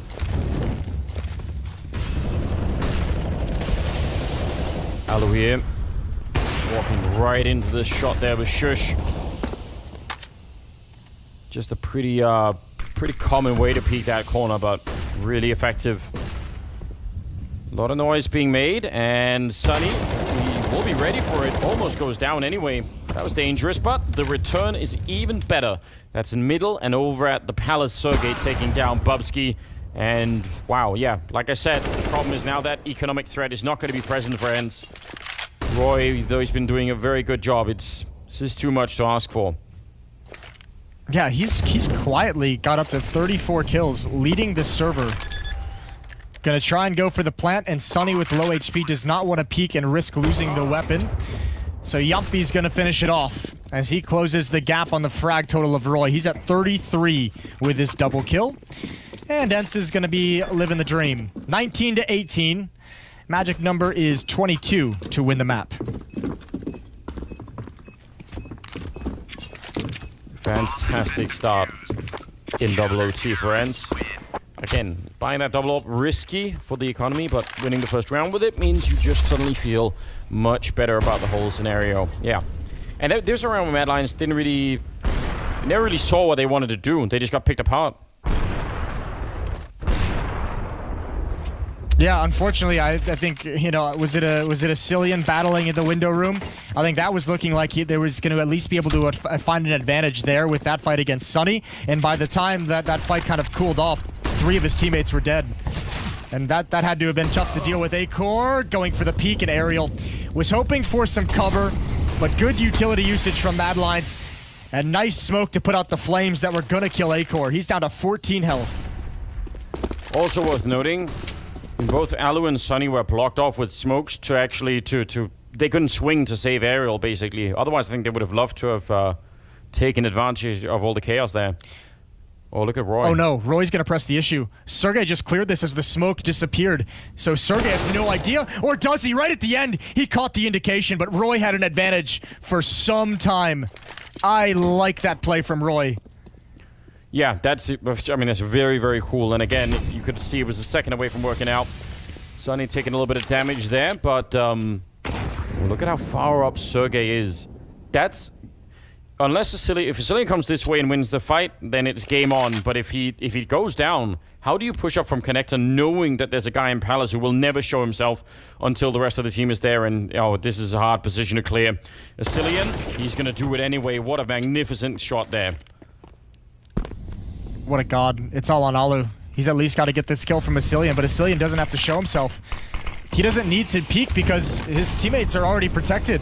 So Alu creates himself some space with his own smoke, but that's not going to let him delay the plant. Yumpy coming through. Oh, a missed shot. He stops the bomb. Good response from Acor, but 15 seconds on the clock. This is doable. Yumpy might have just saved Ence one more time, and Sunny is hiding. Alu's got it done. Double kill, 20-18. What a devastating way to lose a round. That, to me, looked like it was about to be purely...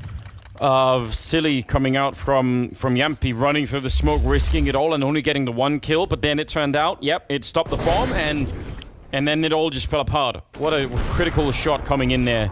20-18. And remember, as good of a game as Acor's had to help them back into this, he missed a shot on Yumpy during that sequence that would have stopped him from killing the planter.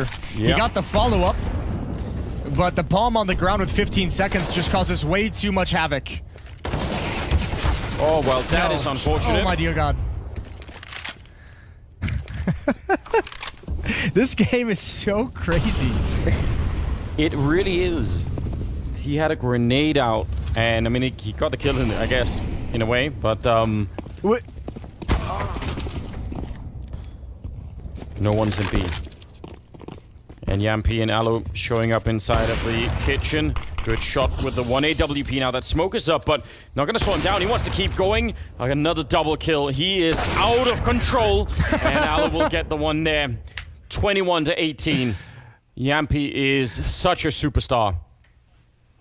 I can't believe it. That's ridiculous. Listen, like if you go back to that first T-side overtime for MLions, I think they got the opening kill 2 of the 3 rounds. They got the opening kill here in this second overtime on their T-side, 2 out of 3 rounds again, and they're not able to close out any of those rounds. They've had the opportunities in overtime to get some kind of a powerful lead, but instead it's Ence, who's got 3 chances to shut this down. And remember, at the end of their T-side in regulation, they figured this out. They figured out how to win rounds. They struggled throughout the entire half, but they won the final 2. They won 2 rounds in overtime as well. Let's see what they've got here. 3 chances.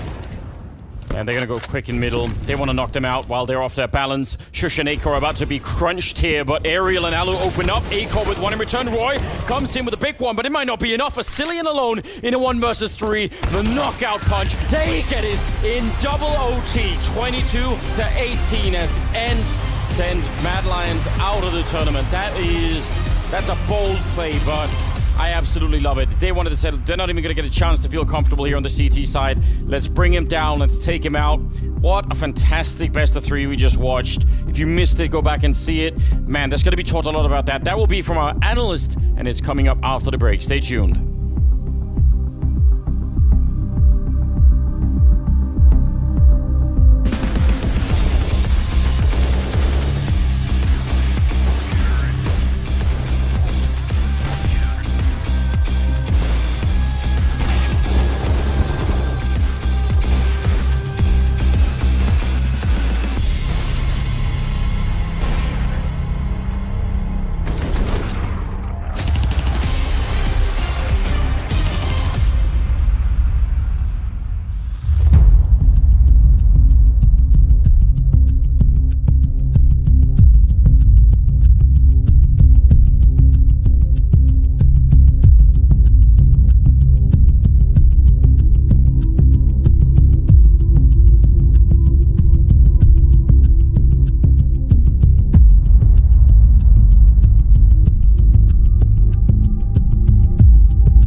Gentlemen, to the second week here. Got the best teams in the world and complexity. Flamey is his kryptonite again. And this is it. It's a bulldozer. We have fun, we're going to play good. We may lose some shit rounds, but you just brush it off, and if we win some good rounds, we cheer. That's all it is. The best team in the world going up against a team who, hasn't even been able to qualify for the major yet.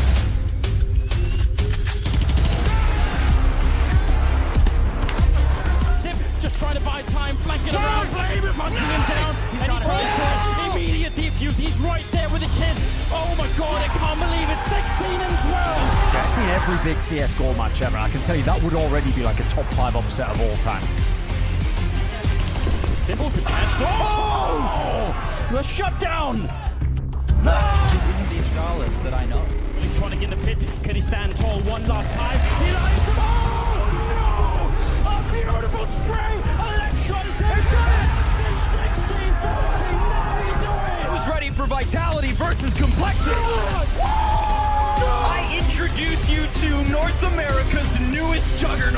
16-6 as they take down Vitality.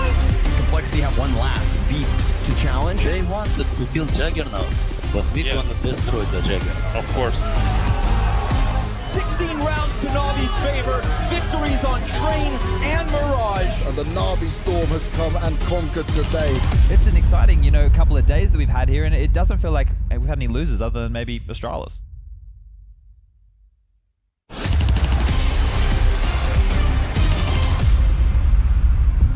Yampy, you guys are the first team to qualify for the finals here from the European side of things. How does it feel and how proud are you of the team? It's been a long time since we've seen success for Ence.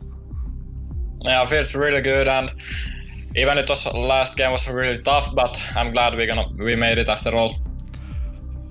And let's talk about that tough game. That was back and forth. It was double overtime.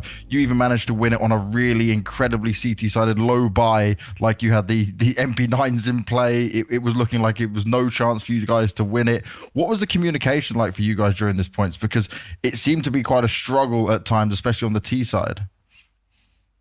Yeah, I think we even kept our communication really good all the time, even though we were losing. And after that 11-4 half, we lost like 10 or 11 rounds in a row or something like that.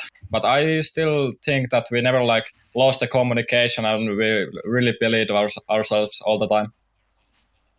And that's a really good sign, right? Because you were up 11-4. We're thinking, oh, wow, okay, you guys are going to close this out nice and easy. It goes all this distance, but you still managed to do the job 2-0. I want to talk about your performance in particular, though. 36-26 in total. You are the young star we wanted to see. And when we've got you and Alu on the double AWP, it seems like people just can't answer. They don't have the answer to that. How does it feel to be able to just be a big difference maker for a team like this? Yeah, it feels really good when your team trusts you and they let me to do whatever I want, at least on CT size. Like if I want to pick something, they just tell me do it, and that's they trust me and I trust them. So it's really good for our team. Well then, there we have it, the conclusion of the series. 2-0 win for Ence in the end. It looked like MLions were fighting back on Mirage. We went into overtime. They just wouldn't give up, but Ence take it. So they will be the first team to move on to the finals at the end of the month. And Maniac, you can deflate the chest a little bit. You don't need to puff up like a peacock. We get it. Oh yeah, you're got right. Your prediction right. I forgot about that. Yeah, that's right. Hey, yeah, fair enough. Just means that we're going to be tied at the end of the day, no matter what happens now. So I guess there's no winners on the desk in the end. All right, we don't have a whole lot of time, so enough horsing around. Let's get into the thick of things here. Thorn, I'll start off with you. What is it that stood out for you in this last map here? Obviously, the whole series was basically the Yampy coming out party. Ence has made a great decision here. Even though they can't use him for the majors, who cares? That's two tournaments a year, and right now we haven't even had a major this year. So if you can have results like this, it's worth the gamble. I think it's totally paid off. The firepower's been awesome. Alu didn't even have to be a monster this game because Sonny was on form, looking like the mouse sport Sonny that they originally brought the team in for and made that gamble to remove Alexi B for. So on the Ence side of equation, everything great. In fact, I even want to say, if anyone didn't watch much of these games, do not be fooled by the scores. These games were not as close as they appear, as in this second one was close. The first one was just Acor won the Miracle Pistol round and had loads of kills CT on train. This one somehow got to overtime, but I don't know how, because there had to be some miracle kills by Acor. I think basically once Ence had the series in kind of a stranglehold, I mean, they just slowed it right down, and then the opening kill would seemingly go to MLions every single time. So it was just making it easy for the CTs. I don't normally call out in-game leaders, but I didn't think the T side was that great from MLions, and to get 11 kills in 42 rounds, listen, I don't think in-game leaders have to frag, but that's not literally the statement. They have to put some frags on the board. In this case, Asilian was a major reason why they could not get over the line. Okay, Maniac, what do you think of that? I want to give a two-time answer. I think the first time is I still want to commend MLions for the comeback they mounted on the City side, because I thought if there ever was a way to come back in that game, that would have been exactly how they did it. They were quite aggressive. They were very good at picking the first frag very deep in the map to give themselves time to rotate. It happened a couple of times in the A apps, for example. It happened underground. It happened B apps. But the problem is, so that was the plus side. Now the downside are the mistakes they've done, the rookie mistakes they've done. Just look at this clutch, for example. Look at this. 45 seconds left. The setup for MLions is perfect. 3 players on the B side, and this player, Bubsky, he has everything under control, but he drops and makes a noise, pulls the trigger too quick. Only one kid. He should have won that round, and then the Zillions disappear, but you have Roy. He's in position. But what does he do? He fires, he pulls the trigger so fast. This is tension. This is pressure. This is inexperience. He should have won that round. Roy had everything to win the round, and now Ence, they just have to control the clutch. Tried to save the gun, by the way. Yeah, that's not a problem, right? So that's why you have to be disappointed if you're MLions, because you did pull up a great comeback, but when it really mattered, in the money time, you kind of fell apart. I could listen to you do that all day. I get into it. Like, I go play by play. I don't know why. Maniac now. Yeah, pulled the trigger too early.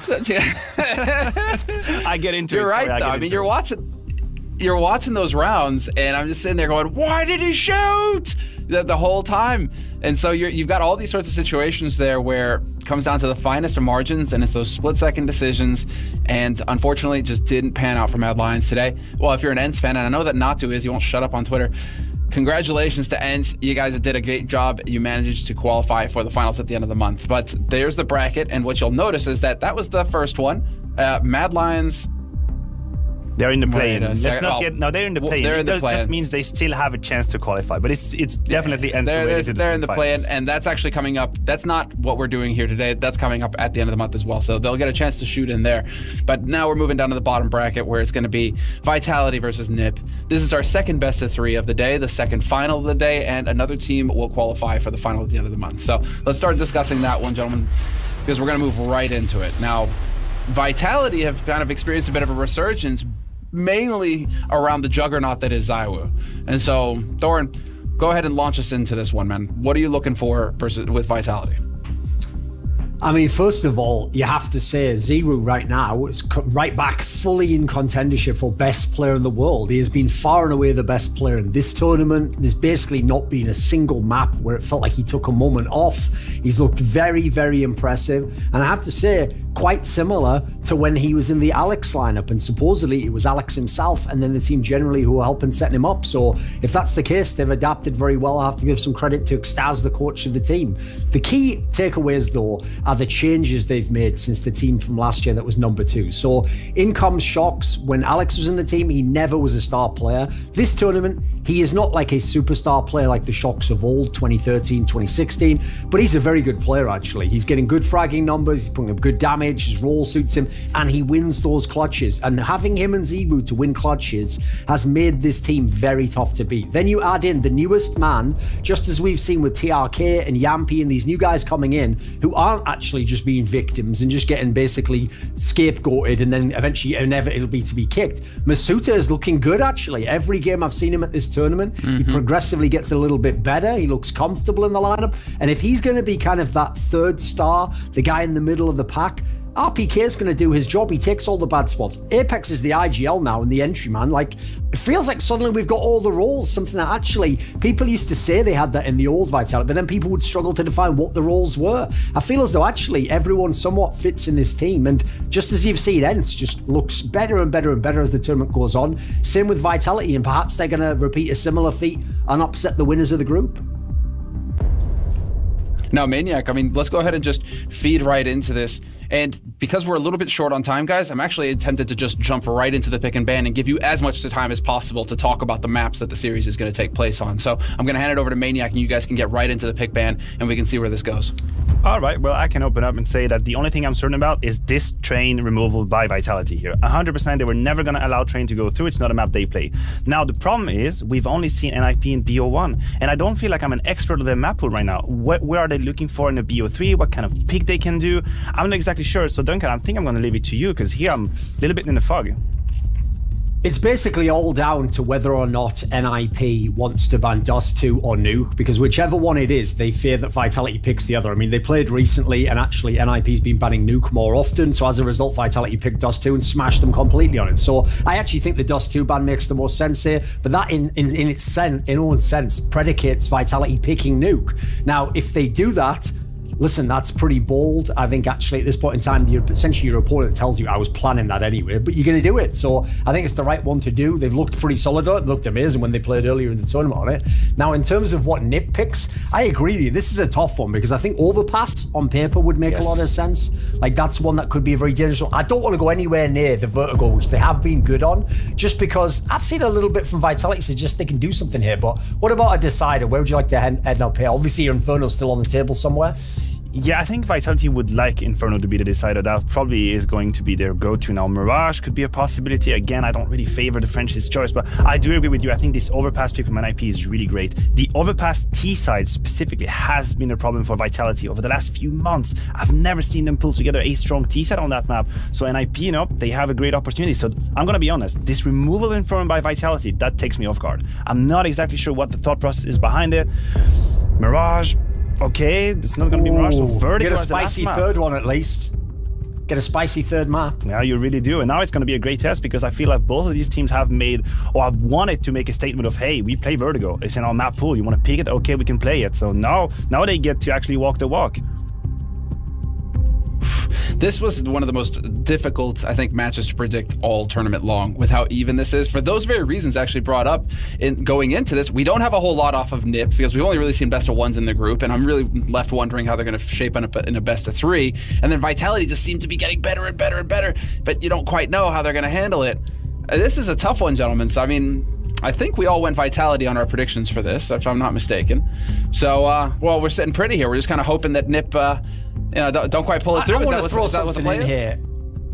Listen, right. I picked Vitality. I think they're the better team right now. I actually think they're going to do basically what Ence just did to MLions. But I tell you what, I'm not liking this veto, actually. I feel like in this veto, listen, Vitality, they will actually look very good on Nuke. I expect that. But I don't think that's a good map for NIP. But then you go to Overpass, I would heavily favour that to the side of NIP. And then when we go to Vertigo, I think also that has been one of the maps that NIP has put in a lot of time. They have a lot of activity on that map, and they have beaten a wide variety of opponents. So I think it's possible Vitality can win on that one, but that's going to take a lot of clutch factor, big performances. So I think the veto was actually won by NIP. And on that note, thank you very much, gentlemen. We are out of time, despite the fact that the teams are obviously putting in time. We've got to go to a break so that we can get this match started. I'll hand it over to our commentators right after that.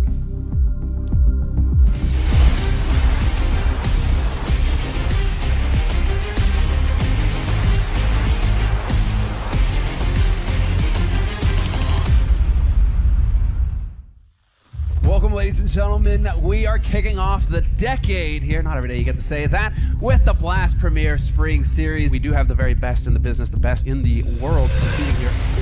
Just take initiative and we're going to win. All right? Let's go. Okay, boys. Let's close this shit out. Let's go. Dun, dun, dun, dun, dun. That's a hell of a shot. Ooh, a second from the lead. 15 seconds on the clock, he turns around and the bomb goes out. Oh my god, the 180! Let's go! Another kill! This should, by all means, be absolutely impossible here for MIBR. This should be the end of the road here. Siri, who is the easiest target? Cold. Oh, he does still have the AK Cold with everything to do, just popping noggins! He cleared 3 bodies and the 4th! Let's go! Let's go, guys. Let's focus on it. Let's go. Tickets booked to the spring final. The final day here of Group A. Liquid gonna end up winning in overtime, 19 to 17. I want you guys to get real pumped. It's the last series of this first weekend. Go, guys. Have a party to go. What? He's got 14 bullets in the magazine. Half the clip is gone. He peeks wide, and that's it. Good night. Ladies and gentlemen, Spring Series Week 1 comes to a close. Whoa. Higher seating and a fat stack of cash for FaZe Clan.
Now, when you're looking at this new NIP, how much of a difference can you see in them compared to the old NIP with Lecro? Is it a big one of stuff you've noticed? So far, not that much. I would say basically just Hampus getting, is in-game leading while being also the more lurker than Lecro could have been sometimes. But definitely, I think it's still too early to see a big difference since he's just joined the roster, and you're not gonna make your game you want in 1 or 2 weeks. So we will definitely see a big difference in 1 or 2 months, I guess. But at the moment, I think even them, they're just trying to figure out every match to add small details because it takes time, you know. Well, Jason, I hope you're ready. That last game was amazing. It was crazy. This one could, I think, end up in a similar kind of fashion. I mean, Vitality were amazing yesterday. It was so much fun watching them play. But this young NIP roster has actually, I think, already made some pretty great strides ahead. So what do you think? I think this NIP roster, while they've made good strides, still have a lot to prove and to show that they can actually compete with at the top level. So I'm interested to see the next level of that. I actually have Vitality in a pretty similar place that I had Ence going into that previous matchup, where we're starting to see some recovery. And I know you and I have both really enjoyed watching some of these T sides that come out. I'm surprised at how well Apex has been able to marshal these troops as the in-game leader and actually have them step up and show what they're capable of. They've had some really cool calling. And I'm starting to get a decent amount. I'm scared, Anders, because I'm opening my heart back up again to French Counter-Strike. And it's not permanent. Ooh. It's not going to be any long-term thing. But at least for today, I'm going to allow the French Counter-Strike to come in and get me excited and give me hope. All right, so not a full committal. No, you've been burned many times in the past. Yeah, and I mean, part of it is the exact things that will burn you. Is I like what we're seeing out of Shox these past 2 days we've been able to watch him play. Obviously, ZywOo is still an absolutely incredible player.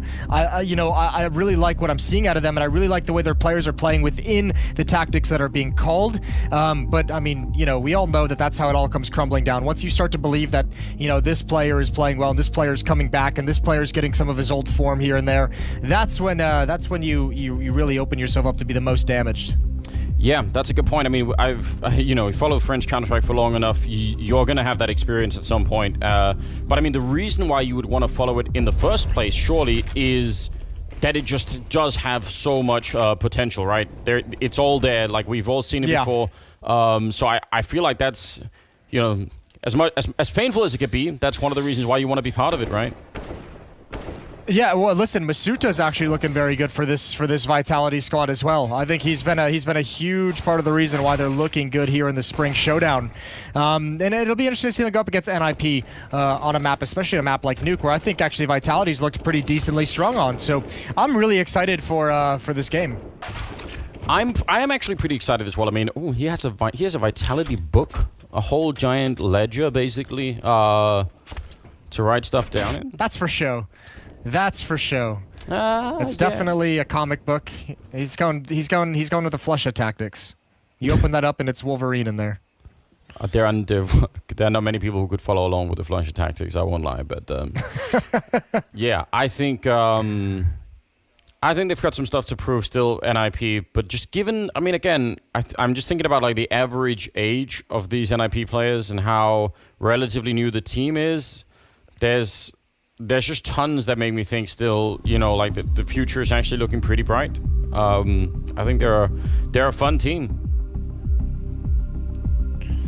Well, they are a fun team. Twist, Hampus, Plopsky, Rez, and Knock. A lot of, I like the way that Shox put it in that interview, and he's going to be someone who's obviously tried to make the transition from a star player into an in-game leader. He's been through a lot of regime changes within the French Counter-Strike teams that he's been part of, and I mean, I think he knows a lot of what it goes into to building a team and getting teams back on track, that it takes time. It's little things that add up over the course of that time, and I think he had a pretty fair assessment of where NIP's at, so I don't know, he had a good read on the situation. And we're going to get live into the map. It's the first map in the series. It's going to be Nuke. NIP is going to be starting on the CT side. Vitality going to be starting on the T side. And set for a very nice clash here. Did you picked Vitality in this one? It's actually I think it's only Launders who lost his mind for some reason. Somehow you've maintained your sanity. Launders has lost his entirely.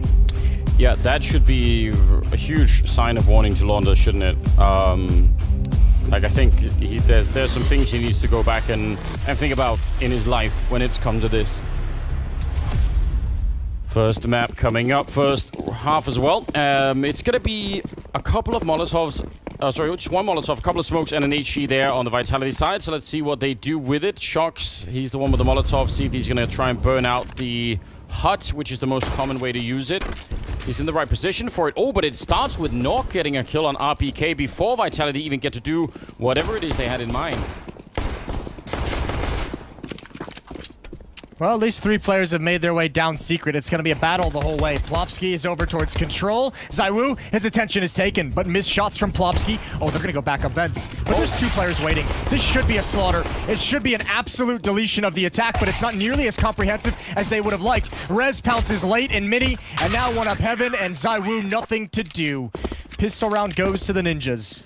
That was so wild. Vitality ended up shooting at each other down in the vent on the lower part. They were so confused about what was going on. Yeah, I mean, you can...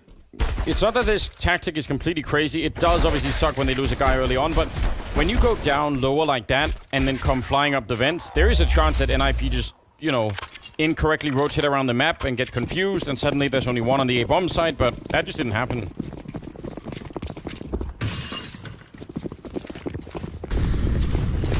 All right, rush towards ramp room. Shout out to French Counter-Strike. Here we go. Plopsky on the other side with an SMG. He's going to mow down 3 with the help of, well, everyone, really. Twist and Nok were both there, and it's one player to go down for Ninjas. So Vitality shut down in both rounds now. Yeah, well, I mean, that's, I think for the underdog team, a good little way to get started. Some Deagles they're going to be up against this round, but mostly NIP going to be in a good position. And I mean, this is, again, we say this all the time. It's not really the same nuke as it used to be. You can have some pretty good T-halves on this one, so I don't think NIP are going to be, you know, catapulted into any kind of a crazy first half just from getting these early rounds. But it's at least something to see that they're not slow, you know, starting off slow at all. And remember how Vitality were, you know, playing yesterday? They were out of control. They were just running all over the place, shooting everyone. And it was on this map. Yeah, they had some ridiculous games yesterday. Nice 1 kill for Apex, 3-0 quickly for NIP. A decent amount of bonus money built up with the SMGs, not a whole lot of players falling, and that's got to be the first danger for Vitality is there's actually, the defense has built up a good bank of cash behind this 3-0 start, and Vitality needs to start right now grinding away and chipping away at that money. Twist has picked up an AWP, so always fun on nuke, whether you're in the ramp or out in the yard. It's going to be ramp, it seems. Nok playing the yard with an M4. Still held on to the MP9 and the UMP, of course. So that could be a weakness. It doesn't have to be always. They are down quickly. This is similar last time. Shocks just ran the hallway. He's in the hallways, ready to fight whoever wants to try and have a fight with him. Ooh. Apex, it's a good first entry. Turning into warehouse, there goes Nok. He was isolated. And now Vitality have access to heaven. RPK trying to hold off a lobby crunch, and he's doing an admirable job, does eventually fall. And Vitality have not yet begun their attack. Molotov towards Hut, but they're going to be in front of it. They're already in the site. Shocks is there to punish. And Twist alive with the AWP in Hut. All of the teammates for Vitality are falling, and it's a 2-on-3. Yeah, really good recovery of the round here for NIP. Rez will get 1 more kill. And ZywOo, he can't see much of anything inside now. He did burn Rez after the fact. But he has a very, very tricky 1 versus 3 on his hands. That's now 1 versus 2. He's put the bomb down. And no one is going to be there to stop him immediately. They're coordinating well enough. And there comes Plopsky from the high ground. We'll pick up an AK-47. Good recovery, I think, for NIP. That could have been real tricky. Yeah, well, they made all the right calls. That was great coordination from the Ninjas. As soon as they lose outside control, as soon as Nok goes down in warehouse, they start moving into position, and they execute a great lobby crunch to find RPK and find some safety while Vitality wraps through heaven. It's a great off angle from Twist taken with the off the pier towards heaven, and they delay, and they kill just enough players to allow for a solid 2 versus 1. ZywOo never considered the wraparound heaven from Plopsky. 4-0 very quickly.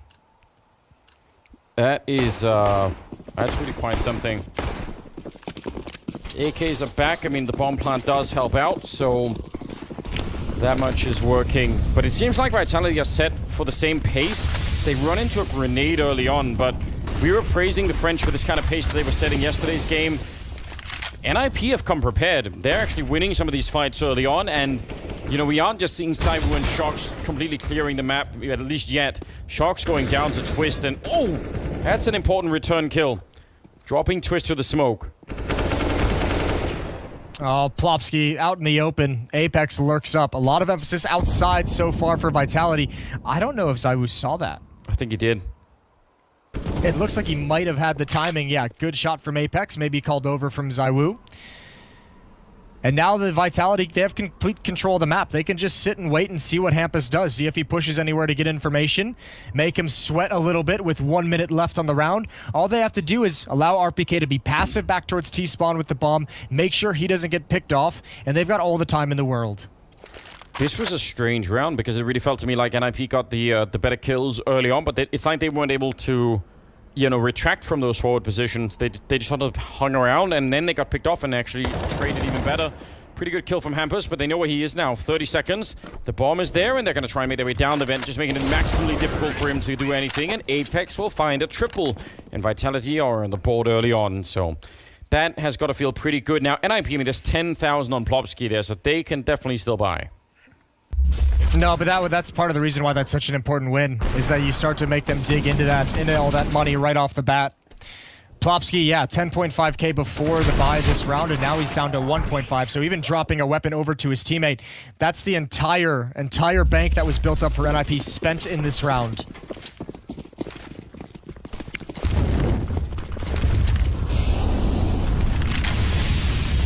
See if they can repeat the success here. That would be crucial. Otherwise, NIP are going to just think of that last round as a bit of a bump in the road, and then they'll get right back to it.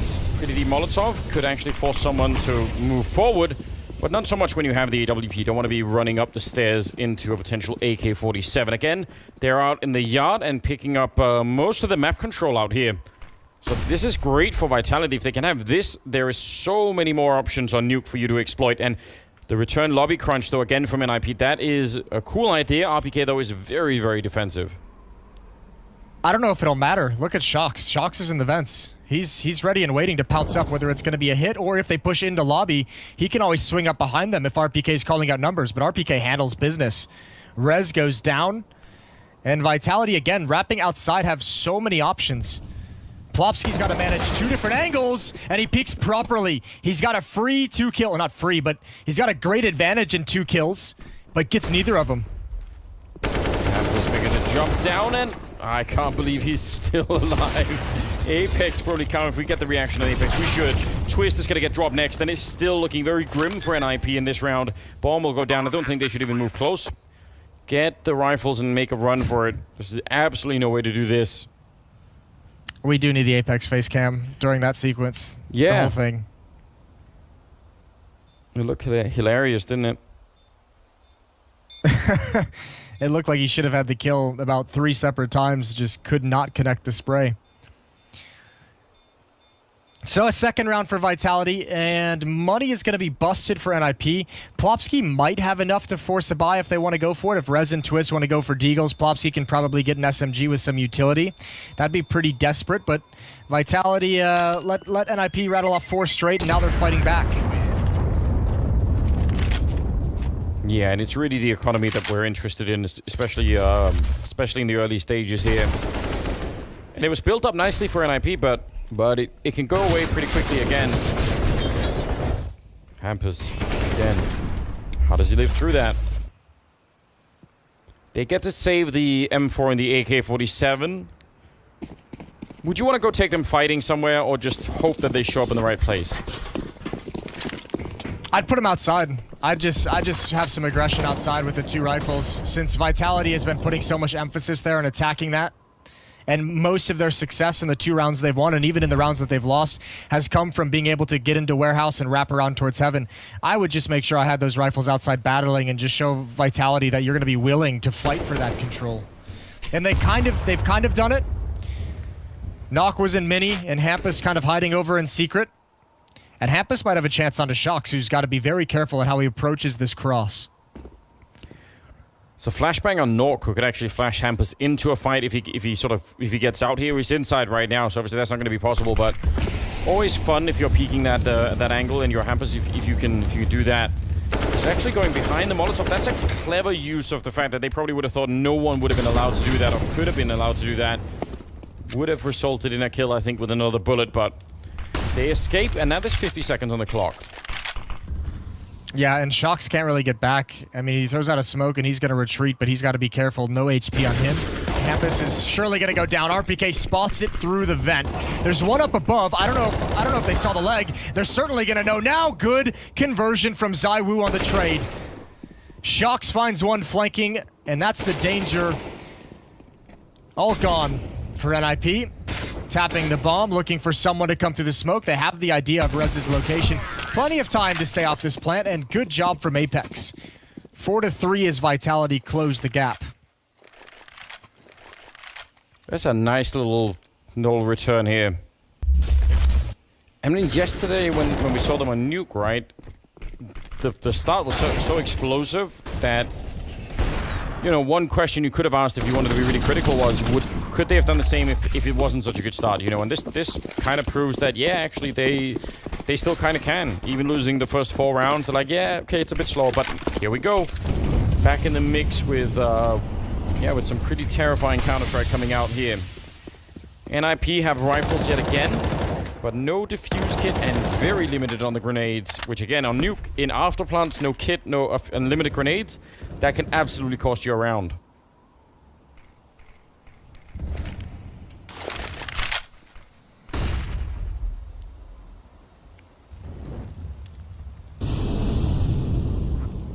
Twist. Yeah, holding the cross, a couple of nice dinks. Yeah, he's tapping away. They're nice headshot angles, but he went back for more. Maybe frustrated that he couldn't find one in the initial battle. And this happens early in the round. Vitality even considering falling all the way back, but they've gone silent. Plopsky, this is hard. I mean, very often you're going to get overwhelmed in this position. It's a nice early headshot. He needs at least one more, and they're going to give it to him. Plopsky now back in the corner, but he's actually... Oh, I can't believe it. The shooter still checks. I thought maybe he would have assumed he had already gone out the window from that breaking. That would have been an excellent use of sound to make that work, but it doesn't really happen. 3-on-3, 37 seconds left. Yeah, and I mean, RPK's so far away. I don't know how this is going to work. All NIP has to do, I don't know if they realize it, is just sit and wait, because Hampus can stop them from going back up the vents. 2 players in ramp room can battle. Only Masuta with utility. RPK does have a smoke. 20 seconds now. Anything that goes wrong during this sequence is god-awful. And the bomb is on Masuta with 12 HP. 10 seconds. Gonna put up the smoke. Oh, nice headshot to take down RPK. Bomb will be planted, so a little bit of success here for Vitality. If they get another kill, it would also be quite expensive, but Shox goes down, and that leaves Masuta in an unwinnable position. He goes down, and NIP survive with 3 members, and they're gonna get that AWP and 2 AK-47s. That's pretty good for the Swedish side, I would say. Yeah, it's a great round for Plopsky in control. 2 kills before he goes down. And the players he leaves alive is like Masuta with 12 HP, no HP for a fight there. I mean, Vitality's pretty lucky they even got the bomb planted. When Masuta jumped across into the site, he was actually spotted by one of the ramp players. Could have very easily been denied. 5-3, Vitality's gonna buy back up into it, but NIP mounting a pretty solid defense in the early stages.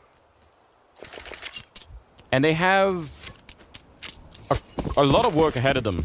There's a full buy coming in from Vitality. They can have another one afterwards. If they get bomb plants in 2 rounds and still lose it, the round loss bonus will probably allow them for a third buy even. So there's a lot of consecutive rounds they'd have to win. Rez almost getting away, but not quite. And Apex takes a dive into the vent right away. Masuta to join him. And well, Masuta has the bomb. I was going to say who has it, but that's just going to be a really quick bomb plant.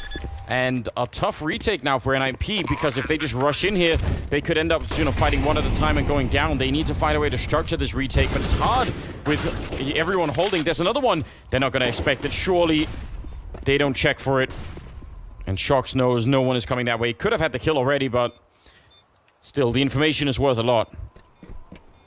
Yeah, I actually can't believe he let him get away. Either way, that might pull them into a retake, which would allow them to take everything. Masuta with an opening kill, and you can see Knock back off immediately when that frag comes out. Plopsky as well, hesitant to start backing up ramp room, and Masuta's going to get aggressive. Footsteps are shown, good win.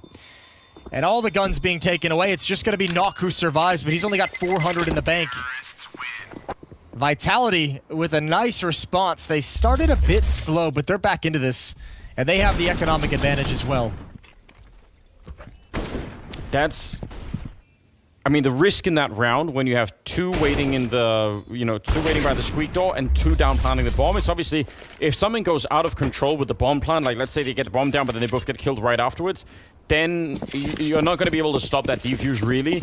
But you see the power of it. NIP can't even... They can't even really reinforce the bomb site once the plant is down. It's so hard to do anything. 4-1 run for Vitality. As they've gained the lead.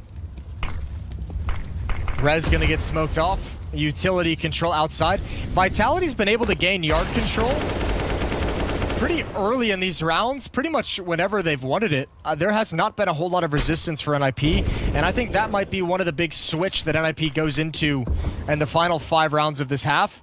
Is some way to at least slow down, at least trade efficiently, like 1 for 1, 2 for 2, whatever it might be. At the very least, you just cannot let Vitality get control of yard in the first 20 seconds each and every round. At some point, someone's going to have to fight for it. Yeah, I think that's an important point, right? Because we saw it yesterday when they were playing against Fnatic Vitality. That was one of the ways in which Fnatic actually started to have a little bit of a say, was having people fighting out in yard. And actually, when Flusher had a couple of rounds where he sort of went and battled them out there, you've got to put some pressure on Vitality so that he can't just control the map like this. I mean, there's been rounds where they've been walking into heaven with, a minute and 10 seconds left on the clock, and it's just like, this is crazy. Knock is in an impossible situation. The only thing that he can really do is save the weapon.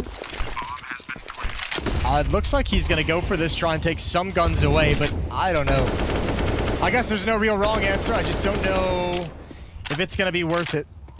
He's got a kit, he's got a flashbang and armor, and the AK-47, obviously, so just keep those things in your hands. So we're all tied up, Anders, 5-5. Vitality coming roaring back. All tied up, but with a strong, I think, momentum swing here for Vitality. Yeah. Winning 5 out of the last 6, and current top of the board, Apex, followed by Saibu there, and I mean the NIP team have got plenty of kills. That isn't the problem. It's probably down to getting the map control, and again, I'm seeing a lot of rounds here that start with NIP getting a kill, but then not being able to escape. So like they get one, and then before they can make it back around the corner, there's a quick trade, and I mean that probably should be translated into some sort of credit for Vitality, right? That they're actually being quick to make up for a lost guy early on. That's important. Yeah, they're doing good. And again, it calls back to what we just talked about before this map went live. Vitality super impressive on their T sides to be able to recover those situations. And here we go. This is also what we just talked about. NIP finally putting some presence out in yard. Twist with the AWP at the red box. He's hit it from silo, and at least this round, Vitality are playing it slow, which is exactly what you like if you're Twist with an AWP. An opportunity to creep a little bit wider, get an off angle, and find a pick, but ZywOo's looking for it. Yeah, Vitality, playing heads up. I was worried for a bunch of different reasons for Twist there. Partly also because he didn't have a smoke, and sometimes people do Molotov that on the from the T side, just in anticipation of it there. Campus with an important kill, and Knock taking down Shox, and this time they actually get back. Huge difference here for NIP is that they're actually sort of resetting the round a little bit here. They've got the man lead and every chance to do this. Rez with a good spray down and falling back from it a bit more. chance for Saiwu, and he'll pick it up. Rez kicking into it, and he nearly got that one. That's way too close. Apex gonna dive the vent with the bomb, and wow, this could be really interesting. Let's see if he can go play with that door like we've seen before. Oh, he's gonna. Oh no, Plopsky's already here. Apex is out in the open. He needs to really quickly get into cover, but there's one flanking down vents as well. I think it's all over. There's one to the right, Apex, and he can't win the fight. An awkward battle that was up in the air, but Nock shuts him down. That's a really good rotation from Plopsky. That was so fast. As soon as he saw the smoke go out from the vents, he was flying down the ladder, down towards ramp room, and it was so important that he was there to trap Apex out in the open and have the information for Nock. Wow, that was kind of close. I mean, scrappy. Yeah, scrappy. Okay, he's pounding the desk now as well. You know, if Apex somehow gets the random headshot through the door when all that's going on, then it's a very doable round. So I don't know why he's so upset again. Like, you know, it's 6-5. It's a pretty good start here. They got the bomb plant down. They took down 3 members of NIP in that round. They've once again set themselves up in a position here where all they need to do is win a single round, and NIP are in a lot of trouble. And they're back to their fast pace outside, which hasn't been stopped yet. Good start from Nock. Oh, Twist. He's got 1 kill, and Masuta can't do anything. This time, NIP put all the players in the right position. Twist is able to follow it up. A quick shot after the reload, and it's RPK in lobby, all on his lonesome. Yeah, finally, you know, a little bit of control for NIP out there. Nock over at Secret, Twist with the AWP. I mean, there's a lot of firepower out there to put them down, but if that's what it takes, it's worth it. RPK now making it an expensive round. In spite of everything, he's going to get shot in the back of the head, but still, 7-5. 3 members of NIP surviving. Vitality can still buy. Yeah, but they're getting shut down now. And what do you do if you're Vitality? That outside, that yard play has worked pretty much through the whole half. Except for this round. So now that NIP show they can put a stop to it, do you switch things up? Masuta can drop RPK, so we're going to get plenty of AK-47s on the board, and this might be one of the final buys of Vitality before they have to drop down late in this half. 10 kills on Zaiwu, 11 on Nock, the 2 leaders for their team.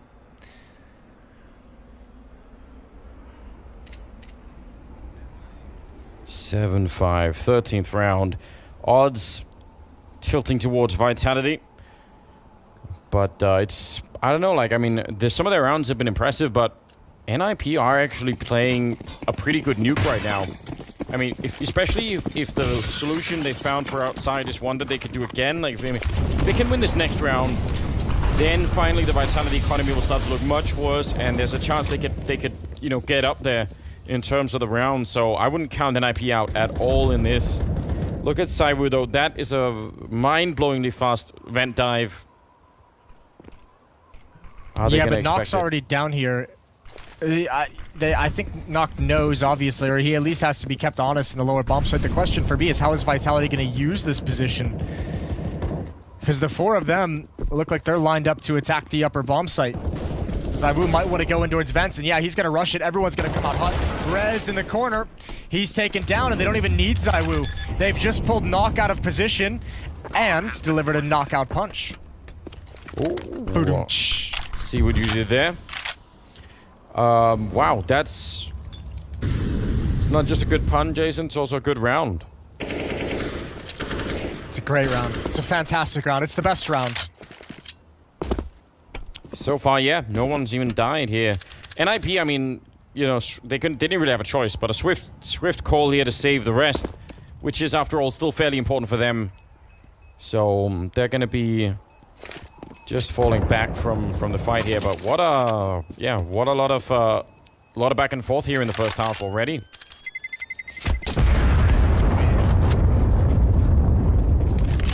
Really has been, but I mean, for the most part, after the first initial rounds of the pistol round conversions from NIP, it's been mostly Vitality. 6-3 run once they were able to start getting the guns and utility on board and out pretty with any kind of consistent pace. NIP haven't shown an ability to stop them time and time again. Just a couple ones here and there scattered throughout this win streak. The benefit of the pistol round, though, is massive for NIP. And obviously, they've actually done a pretty good job of avoiding any super harsh resets of their economy. There's just 2 rounds left in this half. They have money. Or, I mean, they have money on Twist, but they have weapons in this round. And again, if they get battered like that, they can just call for another save and have a solid buy for the final. Looks like aggression in lobby. And RPK's lucky. He was fully blind, and no one was watching for a hut push. This needs to be around, and the next one too for NIP. They're in a really tricky position. That buffer of rounds, so that when you go into the second half, even if you lose the pistol, you still have a pretty. They have 3 on 4, and a good little bit of defense coming out there from NIP. Nork falling back from the kill, and yeah, they're finally slowing down in this push. Oh yeah, well, NFP's did a great job of stopping it. There's no way for these final 2 players of Vitality to work together. Shox was on a lurk and it wasn't able to be impactful. Knock again, rotating down to the lower bomb site early on, puts a stop to it. I have to say, that is